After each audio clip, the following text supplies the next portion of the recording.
Chapter 322. If I don't ask you, who should I ask? I really don't know how your family's elders taught you. Was there anyone here just now? Speak quickly. Dongfang Qidao suppressed his anger. No matter what, the other party was still a junior. Could it be that he, the dignified Shen Xian, would really become angry out of humiliation and take the initiative to teach him a lesson?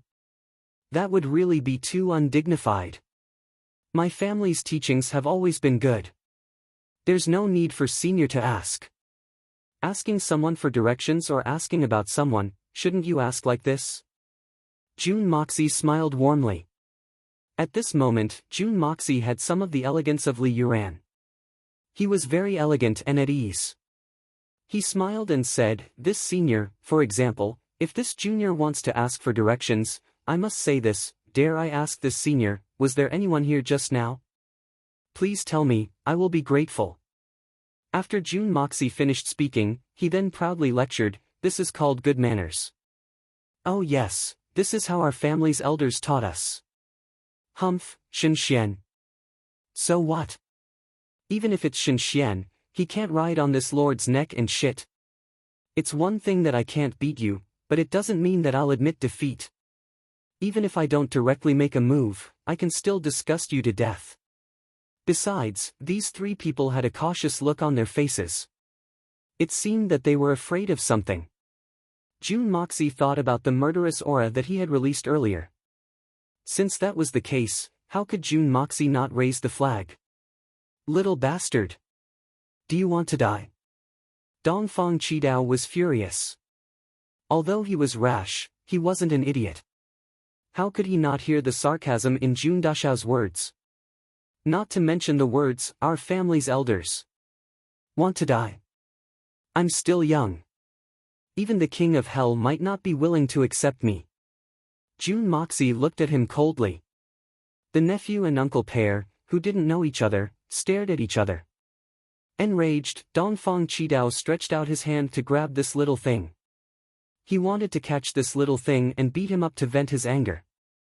That would be considered a small punishment. Unexpectedly, he grabbed empty air. Jun Moxie had already turned behind him. Dongfang Qidao suddenly heard an evil wind behind his head. The sound of a golden blade slicing through the air could be heard. He couldn't help but feel a chill. The Spirit Xian Third Master Dongfang had fallen into a disadvantageous position as soon as the two sides clashed. It was true that he had underestimated his enemy. However, the young Master Jun's godly speed was commendable. Fuck! Dongfang Wendao let out a cry of surprise. He was one of the top assassins in the world and was the best at adapting to situations. Although he was shocked, he did not panic and took advantage of the situation to leap forward. Shen Xian's speed was extremely fast. In a single dash, he had crossed a distance of more than 70 feet. He thought that he would definitely be able to avoid the young man's pursuit. However, he did not expect that he could still feel the chill behind him. It was even stronger than before. However, Dongfang Third Master's movement technique was quite good, and he could still avoid it. This time, he dodged to the right, but the cold air behind him still followed him like a shadow. He dodged to the left again, but the cold air was still there. In that instant, Dongfang Wendao had already consecutively changed 7 types of movement techniques and changed his position dozens of times. However, the chill behind him was like a gangrene that stuck to his bones, increasing instead of decreasing. He didn't even have the time to turn around. Finally, his waist shook, and a cold knife had already pierced into the back of Dongfang Third Master's waist. However, Dongfang Third Master was still a strong cultivator of Shen Xian. Jun Dashao's sharp counterattack was indeed out of his expectation, but it did not affect him from circulating his mystical qi to protect his body during the battle.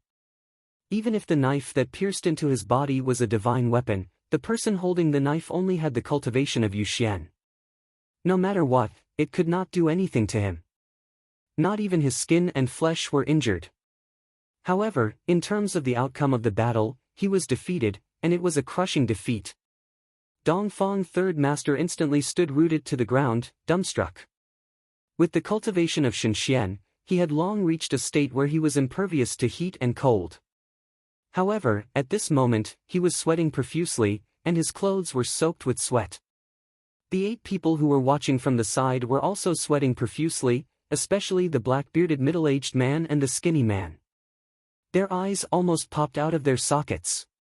With the eyesight of Dugu Xiaoyi, Guan Qinghan and the others, they could only vaguely see a ghost-like silhouette dodging from front to back, left to right, and then to the front.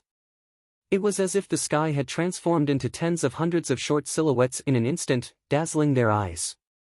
Then, they saw him standing there, completely motionless. As for Jun Moxie, it seemed as if he didn't move at all, as if from the beginning to the end, it was as if the short man was showing off his peerless Qinggong.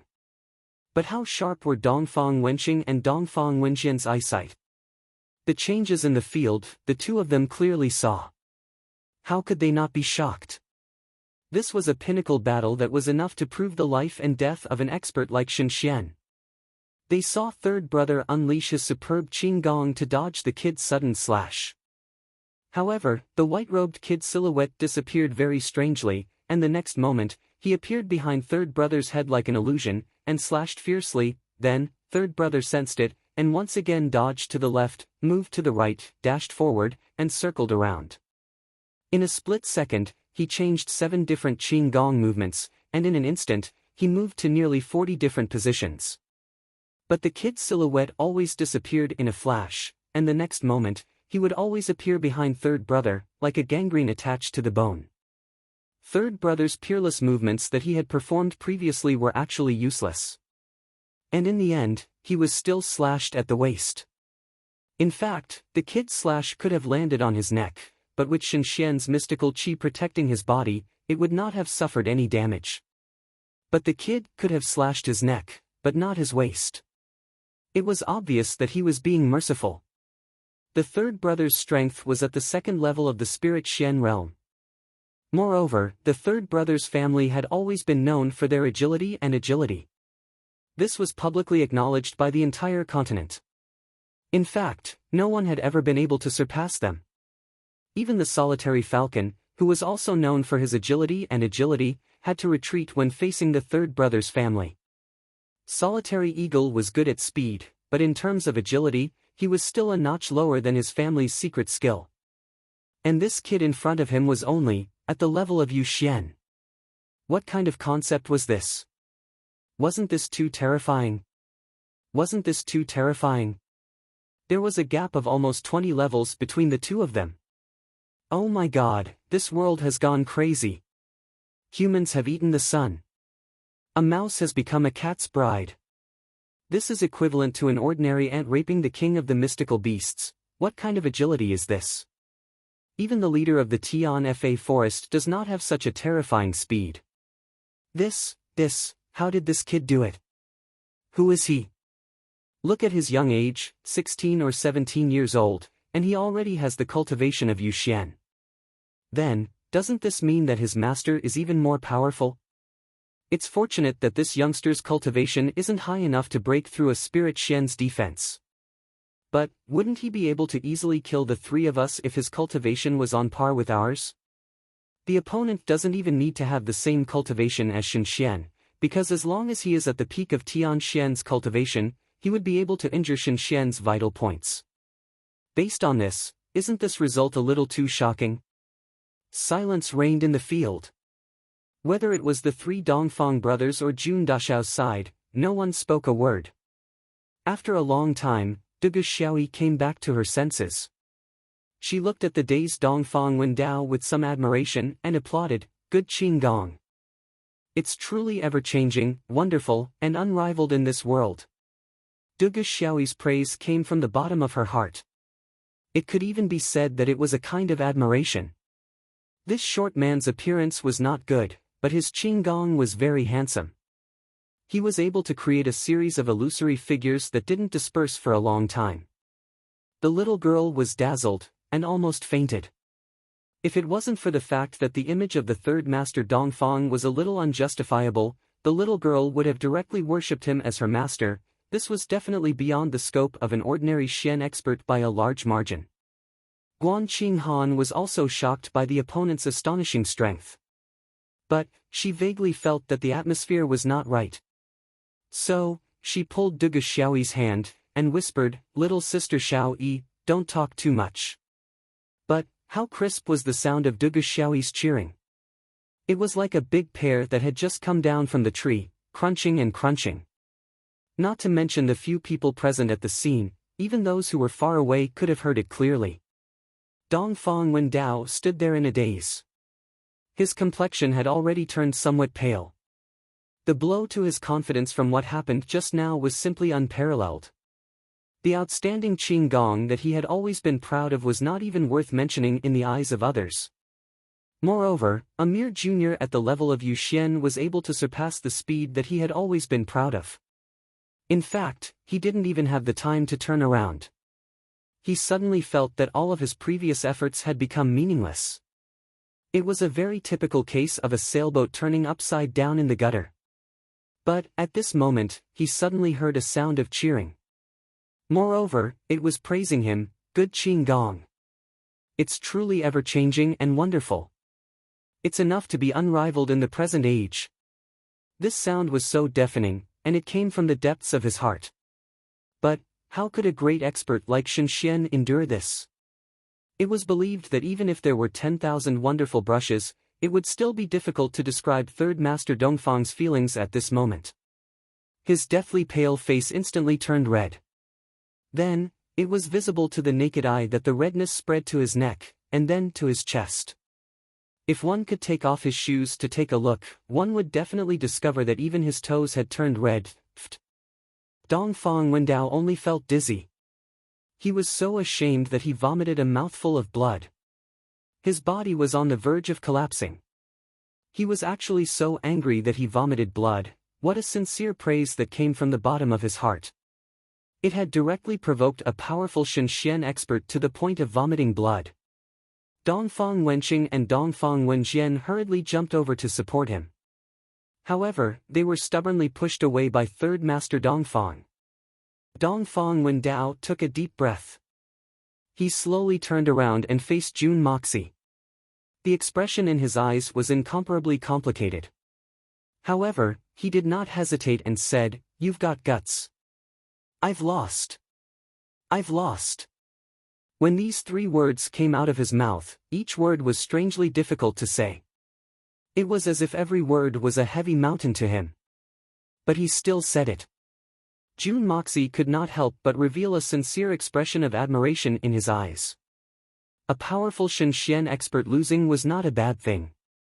He even admitted defeat to a young man called Yu Xian in front of everyone. What kind of bearing was this?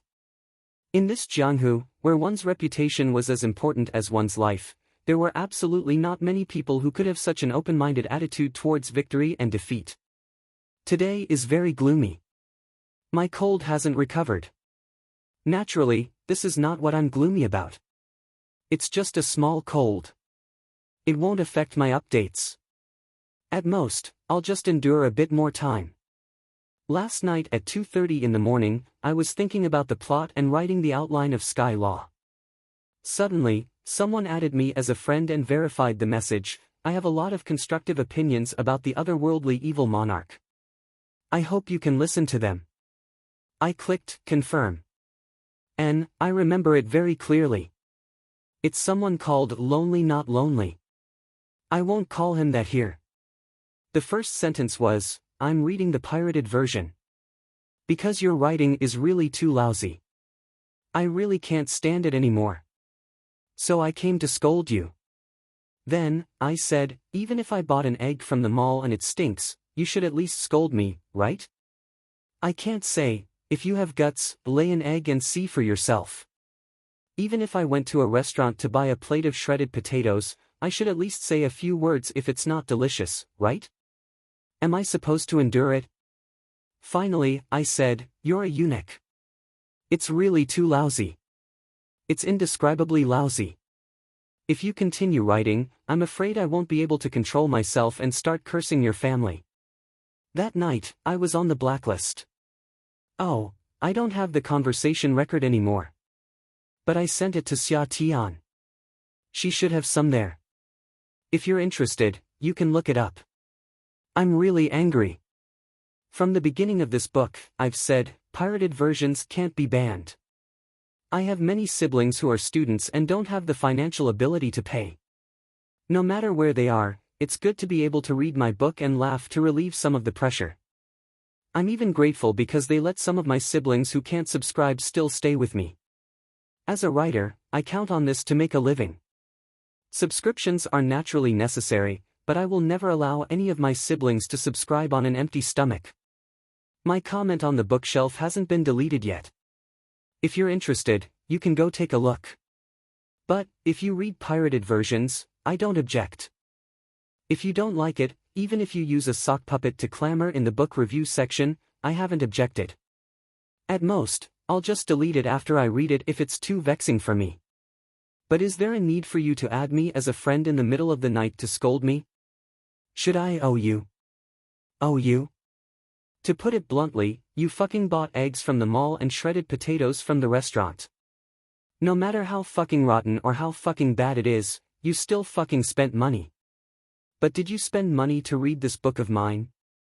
You enjoy pirated versions in peace, plagiarizing the fruits of my labor almost every night, and you actually came to my doorstep to scold me? Who the fuck do you think you are? I don't want to scold you, but I really can't help it. Chapter 323. Today's first update. N. Thank you brothers and sisters for your consolation and encouragement. Thank you. Just this point of losing is not a bad thing had already made June Moxie have a good impression of him. Therefore, he didn't take it too far. He smiled and said, when did Senior and I ever talk about competing? Where did the talk of winning and losing come from? The reason is that I was too arrogant and didn't answer Senior's question. Moreover, I spoke rudely. If I say no, then it's my fault. Humph. Kid, you're the winner. You don't have to flatter me. A win is a win, a loss is a loss. What's there to hide? Dongfang Wendao was seething with anger as he said, since you've been defeated, you have the qualifications to speak to me. My previous careless question was indeed this old man's mistake. This old man apologizes. He snorted and said, but I'll still look for you. At that time, you and I will have a good competition.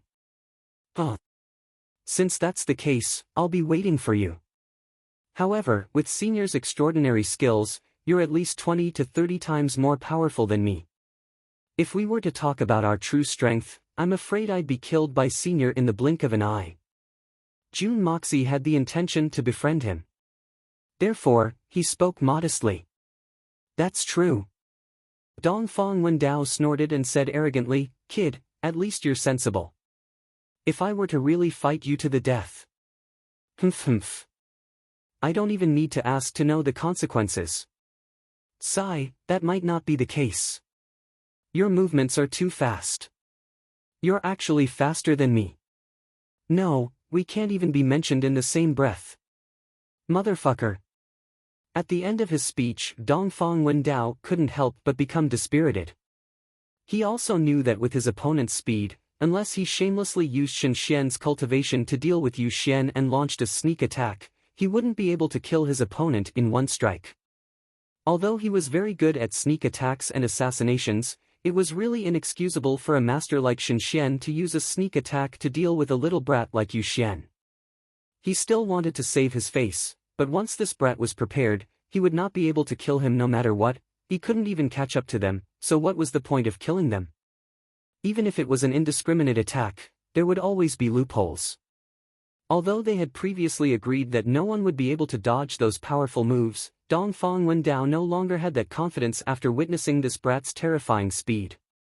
At the very least, he wasn't that confident anymore. Others might not be able to dodge it, but this brat, it was hard to say. June Moxie chuckled. He felt that this strange man in front of him had a straightforward and adorable temperament. Dongfang Wenqing took a step forward and cupped his hands. His attitude was very amiable as he said, "Little brother, how should I address you? Who is your teacher?" That exquisite lightness Kung Fu just now is really enough to shock the world. When he asked this question, even Dongfang Wenjian and Dongfang Wendao looked at him. Obviously, these two people were also very interested in this question. In their hearts, as long as they knew this kid's name, origin, and background, all their doubts would be solved in an instant. Although the three of them hadn't been in the martial world for many years, they still knew a lot about some of the hidden forces in the world. Even though they couldn't be said to be very familiar with them, they were close. However, the three of them had already rummaged through their memories. They almost had a headache thinking about it, but they still couldn't think of any place or person that could cultivate such a demonic disciple. With such outstanding strength at such a young age, how could an ordinary person be able to cultivate him? Therefore, the three of them had a look of longing on their faces. They were prepared in their hearts. If this kid didn't answer, then so be it. But as long as he did answer, he would definitely be an earth-shattering character, an earth-shattering force. He must not be treated lightly. Hee, you flatter me. Senior is the one who is truly broad-minded. Your Xian Qi is even more powerful. This humble one admires you very much. Moreover, the three of you are of noble character and unquestionable integrity. This humble one's heart is filled with admiration. Jun Moxie said a few courteous words. After thinking for a while, he felt that there was no need to hide anything. So, he said, this humble one's surname is Jun Moxie. When these 5 words, this humble one is Jun Moxie, came out, the effect was immediately extraordinary. Dongfang Wenqing and Dongfang Wenjian both cried out in alarm at the same time. They actually took 2 steps back. The look of astonishment in their eyes was extreme. It was as if they had seen a ghost in broad daylight. As for the third master, Dongfang Wendao, his eyes were wide open.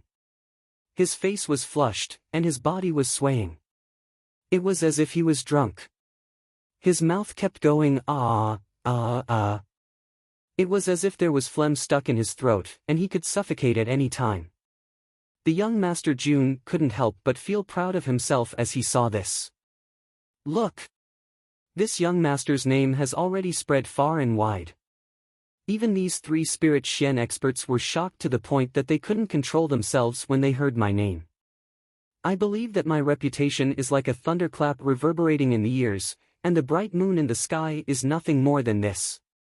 This is really, quite a sense of accomplishment. Jun Dashao couldn't help but feel a little intoxicated. You. Who did you say you are? Jun Mo. Xie. Tian. Tian Xiang City's Jun. Jun Family's. Mo Xie. Jun Family's third young master. Dongfang Wenjian's mouth was crooked as he asked. His tone was full of disbelief. The Xian experts of the generation had suddenly become a stutterer. It was clear that this name had given him a great shock. Yes. I am the Jun family's third young master. What's wrong? The young master Jun became even more pleased with himself. He raised his head arrogantly, and adopted a posture that others might think was asking for a beating, but he felt that it was very cool and at ease. You're really the Jun family's third young master? Then Jun. Zhan Tian is your grandfather? Jun. Wu Yi is your uncle? Is that right? Dongfang Wendao finally caught his breath. His eyes were wide open, and his nose was panting. The whites of his eyes were rolling, and he looked like he was about to faint. Jun Moxie became even more proud. He nodded his head in a reserved manner. Yes. It seems that the Jun family's name isn't just a little big. Even the Xian experts are shocked. This is really a great sense of accomplishment. Low-key, reserved. Don't be so ostentatious. Jun Moxie kept reminding himself. Huff. The 3 Xians panted heavily. Their eyes were wide open, and their bodies were trembling. They looked at Jun Moxie as if they wanted to swallow him whole. But at the same time, their eyes were filled with love, and they couldn't wait to hold him in their arms and love him. You. What are you doing? Jun Moxie finally realized that something was wrong. He thought to himself, don't tell me these three have some kind of special hobby. Why do their eyes look so scary? Thinking about it made his hair stand on end. His shoulders trembled, and he forced himself to calm down. What are we doing? Dongfang Wendao's cheeks puffed up. His eyes bulged like goldfishes, and he gritted his teeth. What do you think we're doing? I'm going to fuck your crippled third uncle 3,600 times. I'm your third uncle. You little bastard, how dare you stab your third uncle with a knife, fuck. I'm your ancestor. What the hell? How dare you take advantage of me? And you want to fuck my third uncle? Do you believe that I won't fuck you to death right now? Jun Moxie was instantly enraged. You can't scold people like this. How dare you take advantage of me so blatantly? Do you think you're so great just because you have 3 shenxians? I'll fuck your grandma. You little bastard, how dare you scold me? Dongfang Wendao's anger surged like a mountain, and he was about to rush forward. But before he could finish his sentence, he was slapped twice, and he fell to the ground. Both sides of his head were burning with pain. At the same time, he heard a thunderous roar. What nonsense did you just say? You son of a b*tch. Dongfang Wendao also realized that he seemed to have said something that he shouldn't have. Jun Moxie's grandma. That was his own mother. How could he scold her? He covered his head with a bitter face and didn't dare to make a sound. Dongfang Wenqing turned to Jun Moxie excitedly, "Mos yeah. Actually, I'm your first uncle." Jun Moxie was completely depressed. Just now, your brother said that he's my third uncle, and now you're saying that you're my first uncle. You guys even took turns to bluff me, 3 shenxians? Even if you have 1,000 or 10,000 reasons to doubt me, you should at least know your mother's surname, right? Dongfang Wenqing's palms were trembling, and there were tears in her eyes. She said excitedly, your mother's maiden name is Dongfang Wenqing, and she's our youngest sister. I'm your first uncle, Dongfang Wenqing. This is your second uncle, Dongfang Wenjian. The one who competed with you just now was really your third uncle, Dongfang Wendao. Jun Moxie felt like the world was spinning. Holy **T. It can't be so coincidental. These 3 shenxians are my biological uncles. 3 shenxians uncles. Since Jun Moxie had accepted this body, he naturally had a thorough understanding of the past of this body. Although he was quite puzzled that his in-laws had not contacted the Jun family, he vaguely knew that it was because of what had happened in the past. Back then, his father and second uncle were plotted against and died in an accident. His mother also fell ill and was taken back by her family. Not long after, there was news of her death. Although Jun Moxie had investigated in many ways about what had happened in the past, he still did not know much. However, he had never given up, and had always been secretly looking for the inside story. In his heart, since he had inherited this body and accepted this family, he had the responsibility and obligation to do his part for this family. The things that had happened in the past were like a huge cloud of fog, faintly discernible. No one could see clearly what kind of conspiracy was hidden in it, and whether there was a mastermind behind it. But if it was only Blizzard's Silver City, Jun Moxie did not believe it. Therefore, he had been secretly collecting information, bit by bit. If there was a need, he would go to the Blizzard Silver City, the Shenxia Empire, and the Yutang Empire. But in the Tianxiang Empire, Jun Moxie was a major suspect. This was also one of the reasons why Jun Moxie had suddenly thought of supporting Yang Imo, even if it meant getting involved in the Tianxiang imperial family's struggle for power. Otherwise, what does it have to do with me, Jun Moxie, whether the son of the emperor of the Tianxiang Empire is successful or not? As long as I, Jun Moxie, am here, can you touch the Jun family? Humph, I will go in the middle of the night and cut off your head before you have the chance to do anything.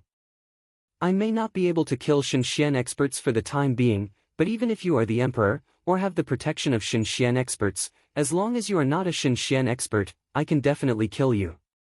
To be honest, I was too excited yesterday, and made you angry and worried, which is not right.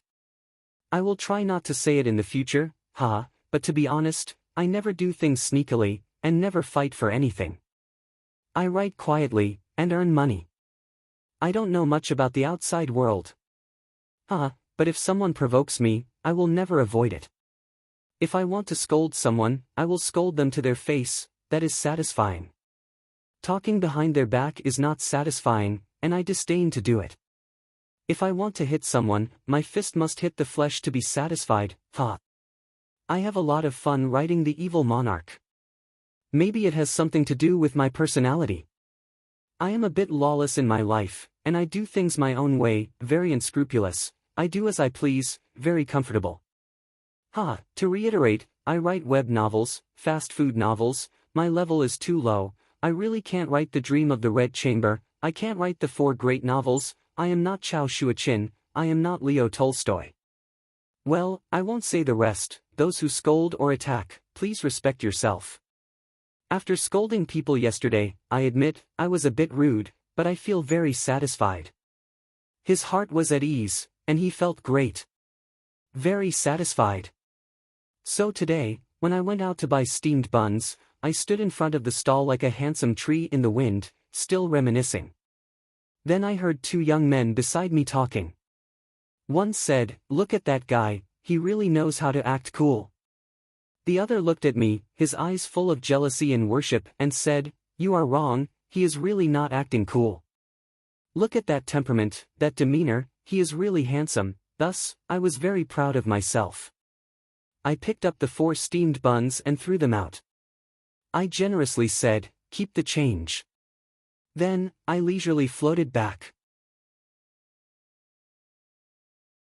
Chapter 324. Since June Moxie knew so much, how could he not know his mother's name?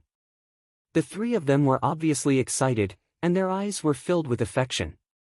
It was as if they had seen their loved ones. How could June Moxie not see it? But June Moxie was thinking, isn't this too much of a coincidence? I've just said my name, and now I have 3 uncles. June Mo Xia smiled bitterly. This was the first time in his life that he had felt at a loss. So, he forced a smile and said, my 3rd uncle is right behind me. And, he might be rushing over soon. So, that, should we wait for him? Why is he behind us? Dongfang Wenjian wrinkled his eyebrows in dissatisfaction. Why isn't he at the front? The 3rd uncle is the commander-in-chief, so he naturally has to accompany the army. I'm the vanguard. June Mo Xia continued, I'm here to open a path and build a bridge. June Mo Xia started to sweat as he finished speaking. Even Guan Qinghan and Dugu Xiaoyi couldn't help but chuckle. When did this kid fulfill his duty as a vanguard? Not to mention opening a path and building a bridge, he did open up a path through the mountains, but he could only open up a path that could only allow 1 carriage to pass through. As for building a bridge when there was a river, that was just nonsense. What? Jun Wui is a bastard. He's letting my nephew be his vanguard. What if something happens? Do you have no memory at all? Have you forgotten what happened in the past? Dongfang Wenqing was furious. My sister only has 1 son, and he has the nerve to use him as a general? What a bastard! What a bastard! Dongfang Wenjian and Dongfang Wendao were also furious. They were rubbing their fists, eager to teach Jun Wui a lesson. Everyone was flabbergasted. What was going on? These 3 unacknowledged uncles in front of them were a little too protective, weren't they? Mo Xia, the rumors say that the Jun family's 3rd young master is a debauchee, a bully, a hooligan, a ruffian. It can't be referring to you, right? Do you have a cousin with a similar name? Dongfang Wenqing found it difficult to find the right words. He even made a conjecture that he couldn't believe. Jun Mo Xia, Dugu Xiaoyi, Guan Qinghan, and the 4 bodyguards were left dumbstruck. Their foreheads were filled with black lines. I say, Big brother, your question is too pointless. Dongfang Wenjian was very dissatisfied with his big brother's question. Look at our good nephew. He is so handsome and tall. At such a young age, he is already so well versed in martial arts. Even our third brother was ruthlessly defeated by him. Does he look like a good-for-nothing debauchee? What do you mean by defeated by him? Dongfang Wendao was very dissatisfied. He retorted, I saw that he's young, and he's our nephew. So, I was just playing with him. With my skills, how could I lose to a little kid like him? Bah, don't you feel embarrassed saying that? You already knew that he was our nephew before this? What nonsense are you talking about? Dongfang Wenjian snorted disdainfully, you're the one who's not skilled enough, yet you still have the nerve to find an objective reason. Besides, it's not shameful to lose to our own nephew. Why are you wasting time? You really don't have the demeanor of an elder. He paused for a while and said, just like big brother. Such a good nephew had to ask for trouble himself. I've never seen an uncle who would put a bucket of sh*t on his nephew's head. I'm just asking. Dongfang Wenqing said in a dignified manner, you too, don't be impatient. Shut your mouths.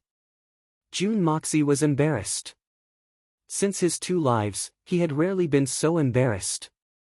Not only did he express his feelings wrongly, he even stabbed his own uncle with a knife.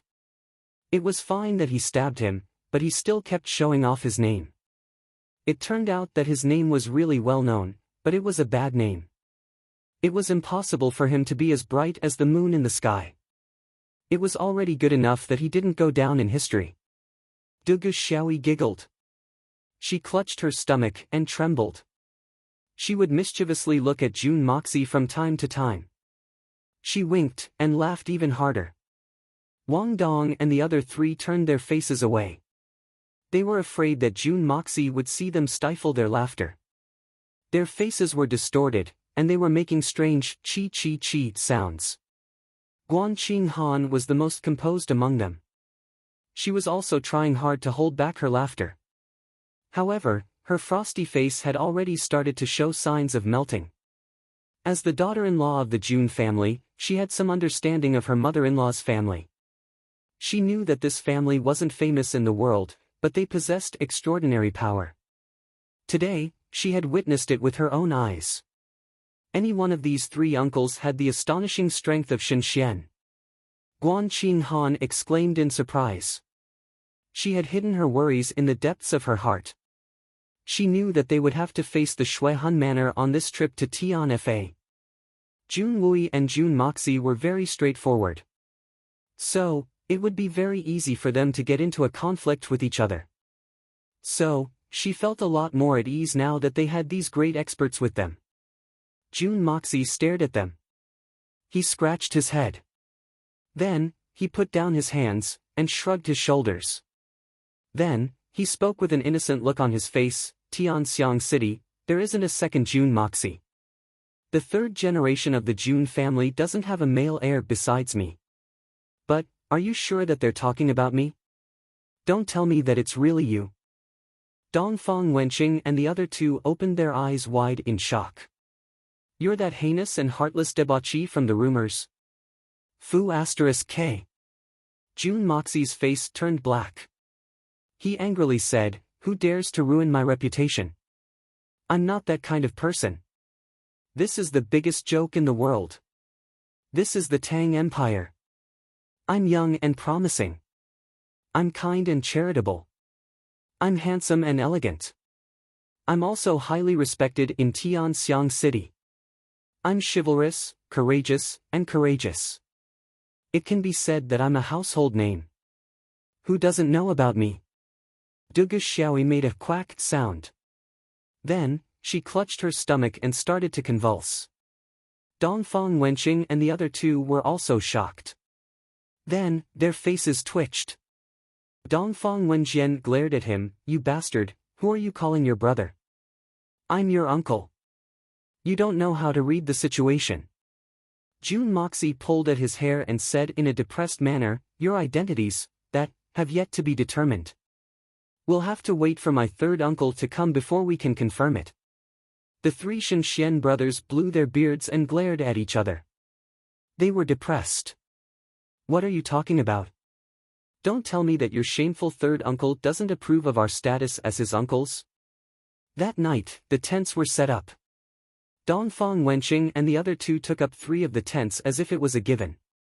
At night, Dugu Xiaoyi and Guan Qinghan sneaked out.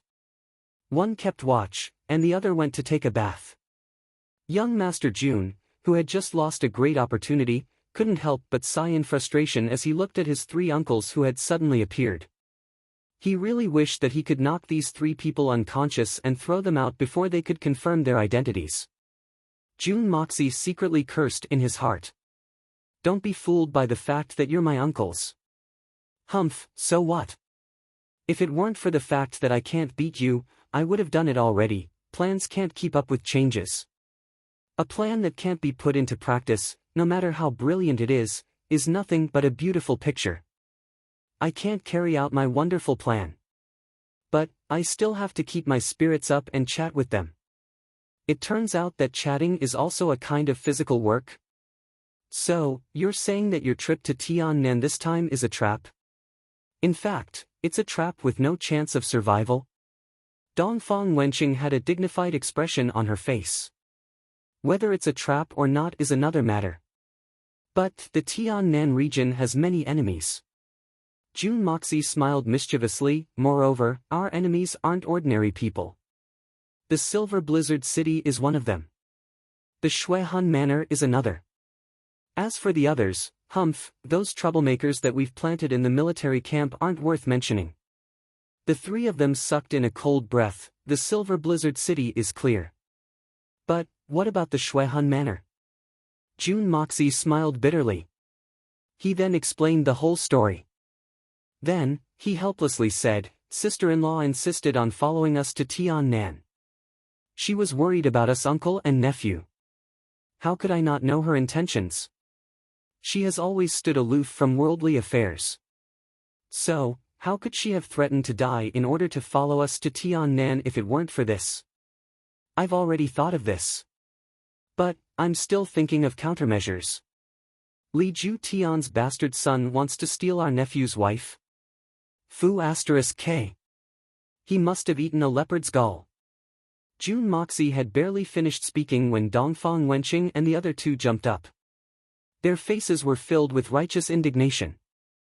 They couldn't restrain their anger. This old man won't say anything when we arrive at the Shuihan Manor. I'll castrate that brat. He's a toad who wants to eat swan meat. Damn it. He'll take a piss and look at his face. Dongfang Wendao angrily waved his hand. Jun Moxie gasped. He hadn't expected that the 3 of them would have such a big reaction. Xia, you're talking about sister-in-law, isn't she that cold girl who was with you today? Dongfang Wenqing asked cautiously. Yes, that's her. Jun Xia casually agreed.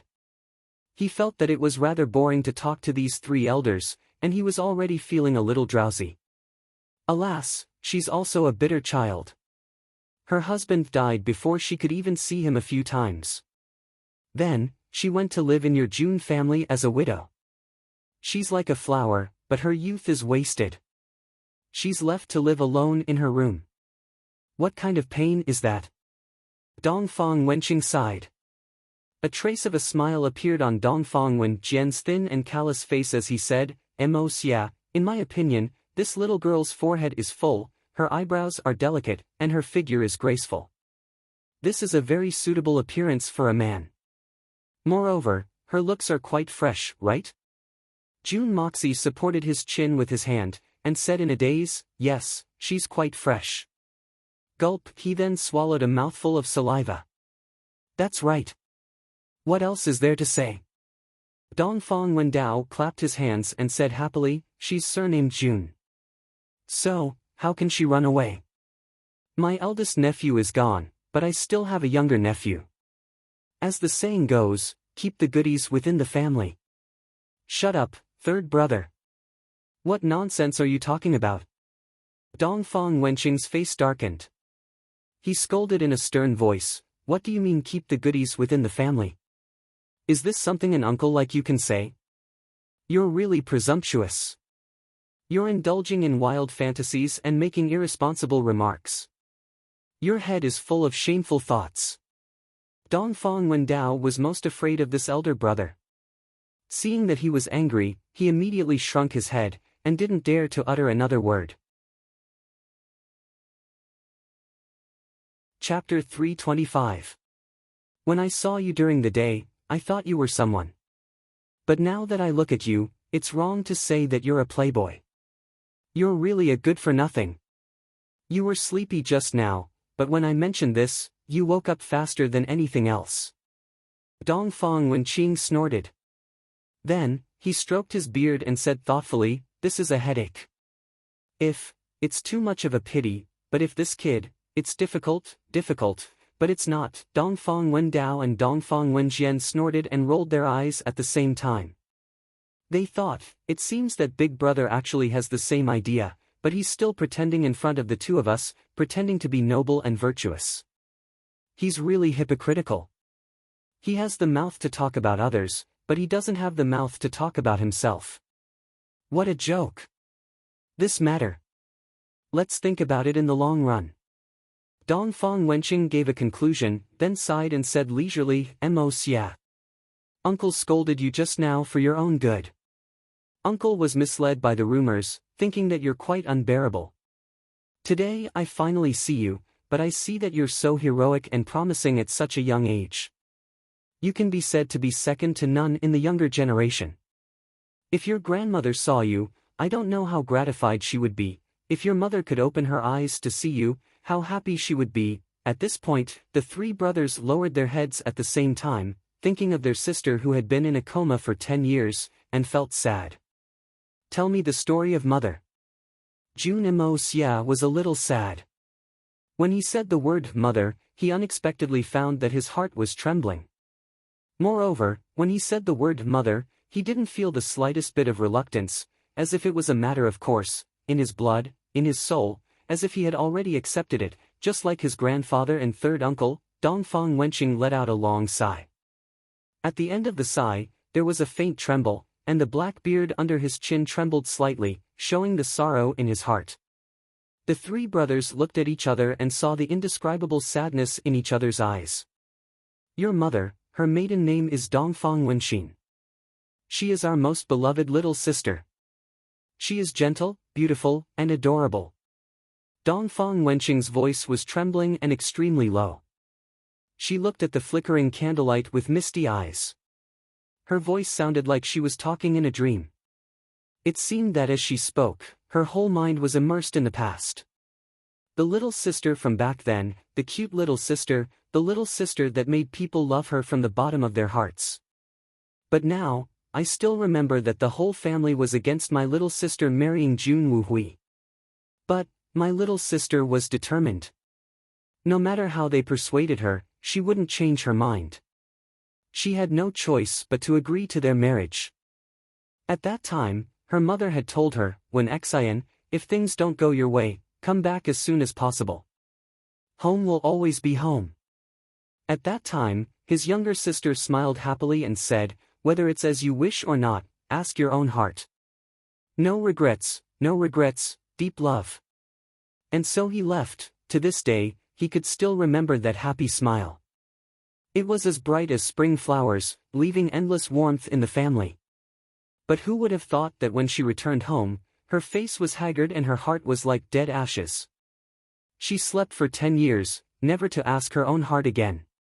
He remembered that when he took her home that day, she was still conscious, but her eyes were wide open and she didn't speak. 3 days later, when his mother and the others were all by her side, his little sister suddenly used the last of her strength and murmured a few words, I'm sorry. No regrets in this life, no regrets in this life. Since you have no regrets, I also have no regrets. Where is my heart? No regrets in the end. No regrets in heaven and earth, no regrets in life or death. After saying that, 2 drops of hot tears slowly flowed out of her almost dry eyes and fell on the pillow. She slowly closed her eyes and fell into a long sleep. Even until she fainted, his little sister's heart was still filled with feelings of no regrets, not deep-rooted hatred. In life, I will follow him, in death, I will follow him. No regrets in life or death. For the past 10 years, their family had thought of countless ways, but they could only try their best to maintain her last chance of survival. But no matter what, they could not let her open her eyes. She had no regrets in her heart. She had already left. Their mother flew into a violent rage because of this matter. She brazenly dispatched 196 Earth-Shen assassins who had been trained by the family for many years. They slaughtered the martial world, and wantonly retaliated. The name of the Dongfang family's assassins resounded throughout the world because of this matter. They also paid special attention to the Silver Blizzard City. Everyone in the continent felt insecure and was terrified. However, the Dongfang family's strength was insignificant. It was difficult for them to shake the entire world. In the end, they were intercepted by the three great masters. Li Ju Tian and Han Feng Shui led the main force of the Dongfang family to the Broken Dragon Valley. Even the elusive Great Master Yun Bichen appeared at that time. Then, they proposed a battle to decide the outcome of the battle. Their mother single-handedly fought against the Silver Blizzard cities Shao Xingyun and Buyu. At that time, they had agreed that Xingyun and Buyu's lives would be disregarded if the Shao family was defeated. This enmity would be written off. But the Dongfang family would retire from the martial world if their mother was defeated. That shocking battle could be said to shake the heavens and the earth. Their mother was exhausted from fighting for a long time. She had fought against two fourth-level experts of the Shenxian family, but she had lost. She had been forced to make a vow: the Dongfang family will never appear on the continent unless the Xian beasts come out of Tianfa. The 8 great masters will punish them if they break the vow. At that time, the 8 great masters weren't the same as they were now. At that time, the Blue Master Meng Hongchen and the Eagle Master Solitary Falcon weren't among the 8 great masters. The other 2 great masters had mysteriously disappeared, and had then taken their place. However, their mother had been defeated in that battle. But, she had left behind a backup plan. Shao Xingyun and Shao Buyu would forever be stuck at the 4th level of the Shenxian family. They would never be able to reach the Great Master realm. After this battle, the Dongfang family, who had achieved boundless glory, could not help but suffer a great blow to their vitality. The Dongfang family hadn't appeared on the continent for more than 10 years, except when Mou and Mo Chou had died in battle. Dongfang Wenqing had finally finished talking about the past. Whether it was the 3 Dongfang brothers or Jun Moxie, they all felt as if a huge mountain was pressing down on their hearts. It was so heavy that they couldn't breathe. Jun Moxie looked at the flickering candlelight in a daze. His face was expressionless, but his heart was in turmoil. His father and mother's undying love flashed in his mind for a moment, and his heart was filled with knots. He seemed to have seen the Dongfang family's assassins all over the continent. They spilled blood and took lives. They didn't return empty-handed. They moved unhindered in the pugilistic world. It was as if he had personally witnessed the desperate battle of the Dongfang family in the Broken Dragon Valley. The old lady of the Dongfang family couldn't win that battle. She couldn't not lose. She had no choice but to lose. Even if she had full confidence in winning, she could only lose. Losing is often more difficult than winning. Yun Bichen, Li Ju Tian, and Han Feng Shui, the 3 great masters, were present. In fact, they were the top 3 experts in the world at that time. How could this blood feud be written off if the Dongfang family had won? Written off? It was very pleasant to hear.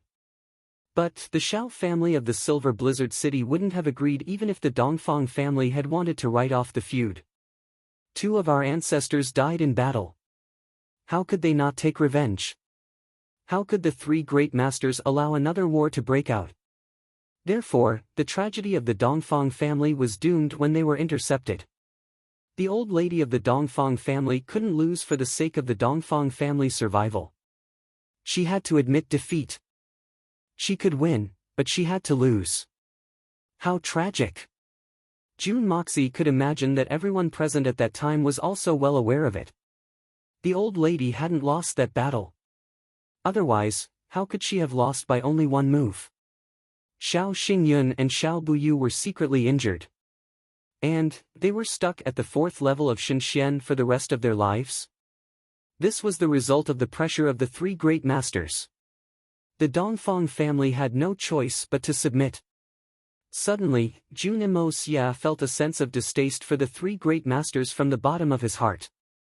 The sword edge collapses the snowy mountains, and the Xian beasts come out of Tian Fa. What kind of harsh conditions are these? These are the worst conditions. Mother Fu *Ker. Why don't you just say that the Dongfang family will be allowed to come out if the heavens fall? If I had made a bet with them one day, I would have said, rats fly in the sky, and eagles scuttle in the water. Fishes scurry in all directions. Mother Fu *Ker, my mother had already declared that she would break off relations with your Jun family 10 years ago. That's because your grandfather's way of doing things had made my mother, your grandmother, very dissatisfied. In fact, she was extremely resentful. Dongfang Wenqing let out a long sigh. There was an indescribable feeling in her eyes. Jun Moxie remained silent. It wasn't convenient for him to speak about this matter. He had always been aware of his grandfather's temperament. This conflict must have arisen because of the Tianxiang imperial family. Perhaps my grandmother wanted to exterminate the Tianxiang imperial family. But, my grandfather was determined not to do so. This disagreement has led to the breaking off of relations between the 2 families. And, my grandfather's stubbornly loyal personality at that time is capable of doing such a thing.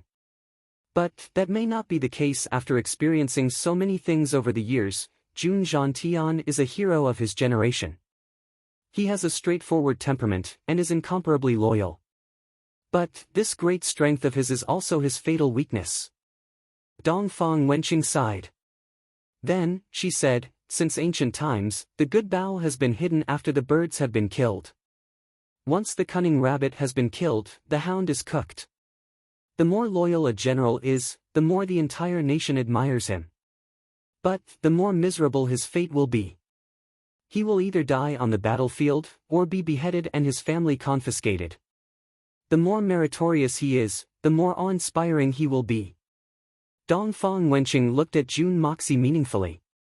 Then, she said in a slow voice, what's the point of being a high official and generous salary? Glory, splendor, wealth, and rank are all fleeting. Why not move unhindered between heaven and earth? You don't have to worry about this. Look at me. Do I look like a stubbornly loyal person? Jun Moxie smiled. He was trying to lighten the heavy atmosphere. Otherwise, the 4 of them would be so stifled that they wouldn't be able to breathe if this continued. You really don't look like one. You look like a little slippery fellow. No, it should be a big slippery fellow. Dongfang Wenqing and the other 2 laughed at the same time. Since the Dongfang family can't come out into the world, then how did you come out? Jun Moxie asked curiously. The Dongfang family can't come out into the world openly. But, we can come out into the world. As long as we don't act in the name of the Dongfang family, and conceal our identities, won't we? Won't we starve to death if everyone huddles up in the mountains? Dongfang Wendao looked at Jun Moxie, and used his eyes to say that he was stupid.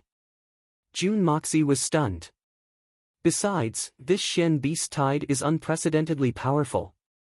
So, the Allied forces will naturally gather all the strong forces that can be gathered.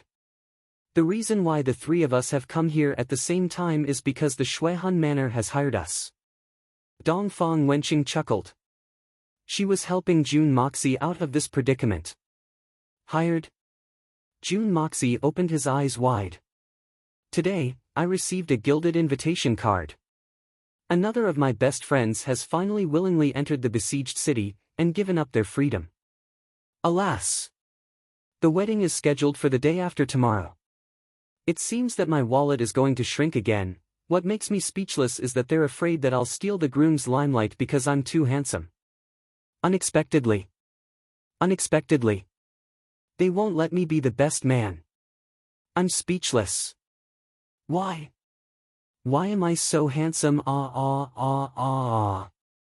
God, let me be uglier. I'm praying, don't disturb me. Chapter 326. Of course we're hiring. When has our Dongfang family ever done anything without profit? Dongfang Wenqing glared at him and lectured, this is our basic principle. Ha. Jun Moxie was stunned for a while, and then he suddenly laughed out loud. This was really the case of, if you're not a family, don't enter the same door. He actually has the same principle as me. What are you laughing at? The three of them glared at him at the same time. That year, your grandfather said that we're unscrupulous. Could it be that you're also, Nothing to laugh at. This is a matter of course. After receiving money from others, we naturally need to receive remuneration. How is this unscrupulous? Do we have to work for free to be honorable? That's too unreasonable. Jun Moxie laughed and said, then, what's the price for this operation? 100,000 taels of silver, and it's 100,000 taels of silver per person. The three of us, that's a total of 300,000 taels of silver. Dongfang Wendao proudly stretched out his palm and waved his 5 fingers a few times. This price is quite high, isn't it? Jun Moxie was dumbfounded, and was speechless. With this 300,000 taels of silver, after we bring it back, we'll be able to sustain our family's supplies for a long time. Dongfang Wenqing was somewhat pleased with himself. He stroked his beard, and squinted his eyes, looking very accomplished. Bang! Jun Moxie fell to the ground, and his head fiercely hit the burning candle in front of him. He immediately extinguished one of the candles, and his face was covered with candle oil. What happened? Dongfang Wendao and the other two were shocked, and hurriedly helped him up. Could it be that they're shocked that we've earned so much money in one operation? He had to admit that Jun Dashao was indeed shocked. As for the reason why he was shocked, 100,000 taels of silver per person, and 300,000 taels of silver for the three of us? How can it be so cheap? I've already drunk a few jars of wine. How come I didn't know that the great Shenxian's experts are only worth the price of a laborer? Jun Mo Xia had been struck by lightning. He had opened his mouth, and his 3 spirit Xian uncles were so ashamed that they couldn't show their faces. Jun Dashao wasn't speaking without thinking. The aristocratic hall had auctioned off the 10,000 gold wine. But this wine was truly worthy of its reputation as a divine wine. It wouldn't be an exaggeration to say that it was capable of turning the world upside down. Moreover, the circulation of this wine was extremely small, and was limited to the upper echelons of Tianxiang. It was truly a wonderful thing that only the nobles could enjoy. So, it became very expensive because of its rarity.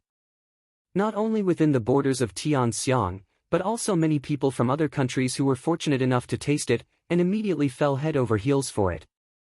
Therefore, the sky-high price of the 10,000 gold wine hadn't fallen. Moreover, the aristocratic hall had declared that it would never sell it again. Therefore, only a very small amount of it had appeared on the black market. And, this wine had been auctioned off by the wealthy merchants who had been fortunate enough to buy it. And, Jun Dashao had learned from Fatty, Hai Chen-feng, and the others that the price of the 10,000 gold wine had soared to a sky-high price of 30,000 taels of silver per jar. Fu *k. Is the wine you're drinking brewed from gold and jade? You can get 10,000 taels of silver just by drinking this wine. Do you think you can hire a worker for 100,000 taels of silver? Dongfang Wendao was extremely depressed. But, he also understood that the Tianxiang Empire's upper echelons had always been extravagant and extravagant. In fact, they had always competed with each other for riches and honor. Moreover, Jun Dashao had long been known as a debauchee. So, he was afraid that this matter might not be fake. The Dongfang family had once been one of the most powerful families in the world. They might not have been as powerful as the Silver Blizzard City or the Shuihan Manor, but they were still quite powerful. However, they had always been secretive and low-key. So, they had rarely been noticed. However, they had been quite commendable in terms of manpower and material resources. However, the Dongfang family had been bound by that damned oath for the past 10 years. So, it seemed as if the entire Dongfang family had completely disappeared from the world of mortals. The entire Dongfang family had been living in seclusion in a secret base. And, they had almost cut off all contact with the outside world. Moreover, the great masters had been paying close attention to the Dongfang family in the first few years. They had been afraid that the Dongfang family wouldn't keep their promise. So, the Dongfang family had been forced to bow their heads, and had been completely cut off from the world of mortals. However, the basic necessities of the hundreds of people in the Dongfang family were still an enormous amount. They had a deep foundation, but they were slowly being stretched to make ends meet. In fact, they felt like they were sitting on a mountain and eating it dry after a few years. Therefore, they had begun to contact the great masters in order to restore the Dongfang family's business. After all, the Dongfang family hadn't appeared in the world of mortals. But they still needed to maintain their livelihood. However, of the three great masters who had witnessed this, Yunbi Chen had always been elusive. And Li Ju Tian had been traveling the world all year round. So, it was extremely difficult to find them. Han Feng Shui was the only one who had the opportunity to find them. But, he was from the Silver Blizzard City. So, it was very difficult for the three of them to find him. Therefore, the Dongfang family had been forced to send a small number of people every year to maintain the business. However, most of the original businesses had declined in the past few years. Moreover, the new business chain required a lot of manpower and material support. So, it wasn't easy to establish. This time, Li Ju Tian had personally sent a letter to the Dongfang family to ask for help. And, he had offered 100,000 silver taels. This was a very generous amount of money. This also indicated Li Ju Tian's attitude towards this matter. I know that you've come out. But, I won't ask. In fact, the Dongfang family had attached great importance to this transaction. In fact, it was tantamount to owing the Shuihun Manor a great favor. Therefore, the three Dongfang swords had come together for this very reason. However, they weren't just greedy for the 300,000 silver taels. Your grandfather has secretly dispatched a large number of people to deliver a large number of supplies to the Dongfang family's hideout. But, your grandmother still can't get over it. Dongfang Wenqing smiled bitterly and sighed. Who would have thought that the Dongfang family, which had once dominated the world, would actually be forced to such a state? Jun Moxie remained silent. It's hard to say who's right and who's wrong in this matter. My grandfather isn't a heartless person. He must have realized that even if the Dongfang family is extremely powerful, and even if they have a lot of reasons, they would still incite the wrath of the entire continent if they were to rashly destroy the Tianxiang Empire's imperial family. Not only would the Supreme Alliance intervene, but even the 8 great masters would also rise in revolt. Moreover, the Silver Blizzard City's Shao family is also on the opposite side. The only result would be the destruction of the Dongfang family and the Jun family together. This can be said to be a sure thing.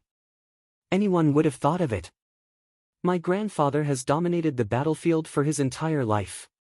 He would have lived in vain if he couldn't see this result. After weighing the pros and cons, he's decided to break off relations with the Jun family. In any case, the most important thing is to preserve the existence of these two families. This result will be very painful for everyone for the time being. But, it will ensure the reproduction of the two families. At the very least, it will ensure that the Dongfang family won't be completely destroyed.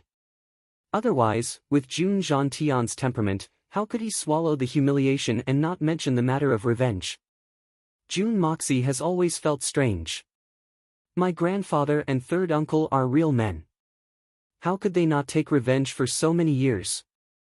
The 16 words of the Jun family's ancestral message don't make sense. So, it turns out that there's another reason. For Jun Zhantian, it doesn't matter if the entire Jun family dies for the sake of revenge. But, if the Dongfang family is implicated, then that's something that this upright old man can't tolerate. A man with a D***CK wouldn't be stingy with the blood of his own family. But, he would never wrongly accuse others of their deaths. June Moxie feels that his speculation can't be said to be the complete truth. But, it should be quite close to the truth. In fact, living in seclusion for the past 10 years isn't necessarily a bad thing for our Dongfang family. Dongfang Wenqing saw that June Moxie's expression was a little sad. She smiled and comforted him, saying, "Our Dongfang family has always been famous for the art of assassination. But this art of assassination is also the biggest worry and flaw of our Dongfang family." "Why is that?" June Moxie was a little puzzled. "Our Dongfang family has existed for more than 300 years. Throughout the generations, there have been many masters. But there has never been a supreme-level master." Dongfang Wenqing said bitterly. "Oh? What kind of logic is that? Didn't the old lady fight against the two Shenxian masters of the Shao family all by herself? She could win, but she didn't win. This amazing strength isn't the strength of a supreme master." June Moxie was quite puzzled. Mother defeated the two Shenxian masters all by herself. Of course, her strength is extraordinary, comparable to a supreme-level master. But, she still hasn't entered the real supreme level. The art of assassination practiced by the Dongfang family has always been about stealth and hiding. One strike is sure to hit the target, and the target is thousands of miles away. An assassin is not the same as a killer. Dongfang Wenqing continued in a serious tone. The Dongfang family has been working tirelessly on perfecting their assassination techniques since the day they were established. Their agility, speed, and agility have become more and more exquisite with each generation. Now, their agility techniques have become ever-changing, and are approaching perfection. Dongfang Wenqing continued in a serious tone. The Dongfang family has always been trying to perfect their assassination techniques. But the consequence of this is that you have unknowingly entered a crooked path that is difficult to turn back from. Crooked path? June Moxie was lost in thought. His face gradually became a little gloomy. "You've guessed it. You are also a person who is proficient in excellent agility. I think you can figure it out quickly." Seeing his face, Dongfang Wenqing couldn't help but sigh. She said, "If a Shenxian master wants to advance to the supreme level, it doesn't just depend on profound Xian Qi. When a Shenxian master becomes a supreme-level master, he will inevitably form his own system, including his unique understanding of Xian Qi and martial arts, thus forming a unique domain that stands out from the masses. It can be said that every supreme is a grandmaster who can establish his own sect. And all of this can only be achieved through long-term exploration. Where does exploration come from? From actual combat, from killing. Constantly discovering one's own weakness in actual combat, constantly improving, constantly going to actual combat and improving again. After thousands of times, only then will one be able to achieve a complete and thorough understanding, and a sudden inspiration. This is also the reason why every supreme was once a martial arts fanatic. If it wasn't for the obsession of martial arts and Xian Qi, how could one reach the position of a supreme? Just blindly cultivating, one will never be able to advance to the supreme level." June Moxie nodded silently. He thought of how Solitary Eagle risked his life to fight the Black Eagle at the peak of the snowy mountain, and lowered his status to look for people to fight. Wasn't it for this reason? As for us assassins, we have more than enough combat experience. But due to the characteristics of assassins, we lack the experience of fighting with people face to face. If we fight with people face to face, how can we be called assassins? So, although we kill a lot, the only thing we gain is that our skills are getting more and more mature. But, in terms of absorbing the experience of other people's martial arts, we are naturally lacking. When an assassin makes a move, it's about killing with one hit. Although it's sharp and clean, often, if the target isn't killed in one hit, it's the assassin who dies. If the assassin's weakness is exposed in front of the opponent, it's the same as seeking death. This is the biggest flaw of the Dongfang family. So, although our Dongfang family had many experts and countless assassins, when faced with 3 supreme martial artists, we were completely helpless. At that time, we could only choose to wrong our mother and make an unfair oath. Dongfang Wenqing looked at Jun Moxie with her bright eyes. Today, I'm telling you all these, I think you know my purpose. Because your movement skill is even more strange than ours. More agile. Your movement skill can almost guarantee that no one can kill you. But, this kind of movement skill is a bigger obstacle to your cultivation of martial arts. Once you have this kind of peerless movement skill that can disregard any strong experts, you don't need to worry about your life anymore. You can have nothing to fear, and you can move unhindered in the world. But, with this kind of movement skill, you don't need to worry about your life anymore. So, what else is there to worry about? Even if you don't admit it in your heart, even if you think that you won't slack off. But, in fact, when you have this kind of movement skill, your mentality is already different from ordinary Xian experts. You won't be like them anymore, and you won't be on tenterhooks like them anymore. But, it's only under the pressure of death that you can really achieve a huge breakthrough. So, we can only make a breakthrough when the conditions are right, but we won't have any unexpected gains. So, in this life, there's no hope of becoming a supreme martial artist. Jun Moxie was frightened and moved. Because of the powerful capabilities of the Hongjun Pagoda, he could guarantee that even the 8 great masters wouldn't be able to kill him even if they attacked him at the same time, even though he only had the strength of Yu Xian's level. So, he had always been fearless. So, he dared to oppose Tian Xian and Shen Xian even when he hadn't reached the Silver Xian level. Moreover, he had never felt the pressure of death in his heart. But, he asked himself honestly, what if he didn't have the Hongjun Pagoda with him when he transmigrated? In that case, how many times had he died for what he had done? He had always been complacent before, thinking that he was omnipotent and had no scruples. But, if he had continued with this mentality, how much progress could he have made even with the Hongjun Pagoda? Beads of cold sweat slowly dripped down from Jun Moxie's head as he thought about this. And, the beads landed on the table in front of him with a clear and crisp sound. Dongfang Wenqing knew that she had reminded her nephew. And, he was obviously in a state of intense contemplation. So, she couldn't disturb him. So, she quietly waved her hands at her 2 younger brothers, and the 3 of them quietly retreated out of the tent. Jun Moxie was left alone in the tent. He sat motionless in the tent, and frowned as the lights flickered. Perhaps, I should change a little. The Hongjun Pagoda may be an extremely heaven-defying treasure.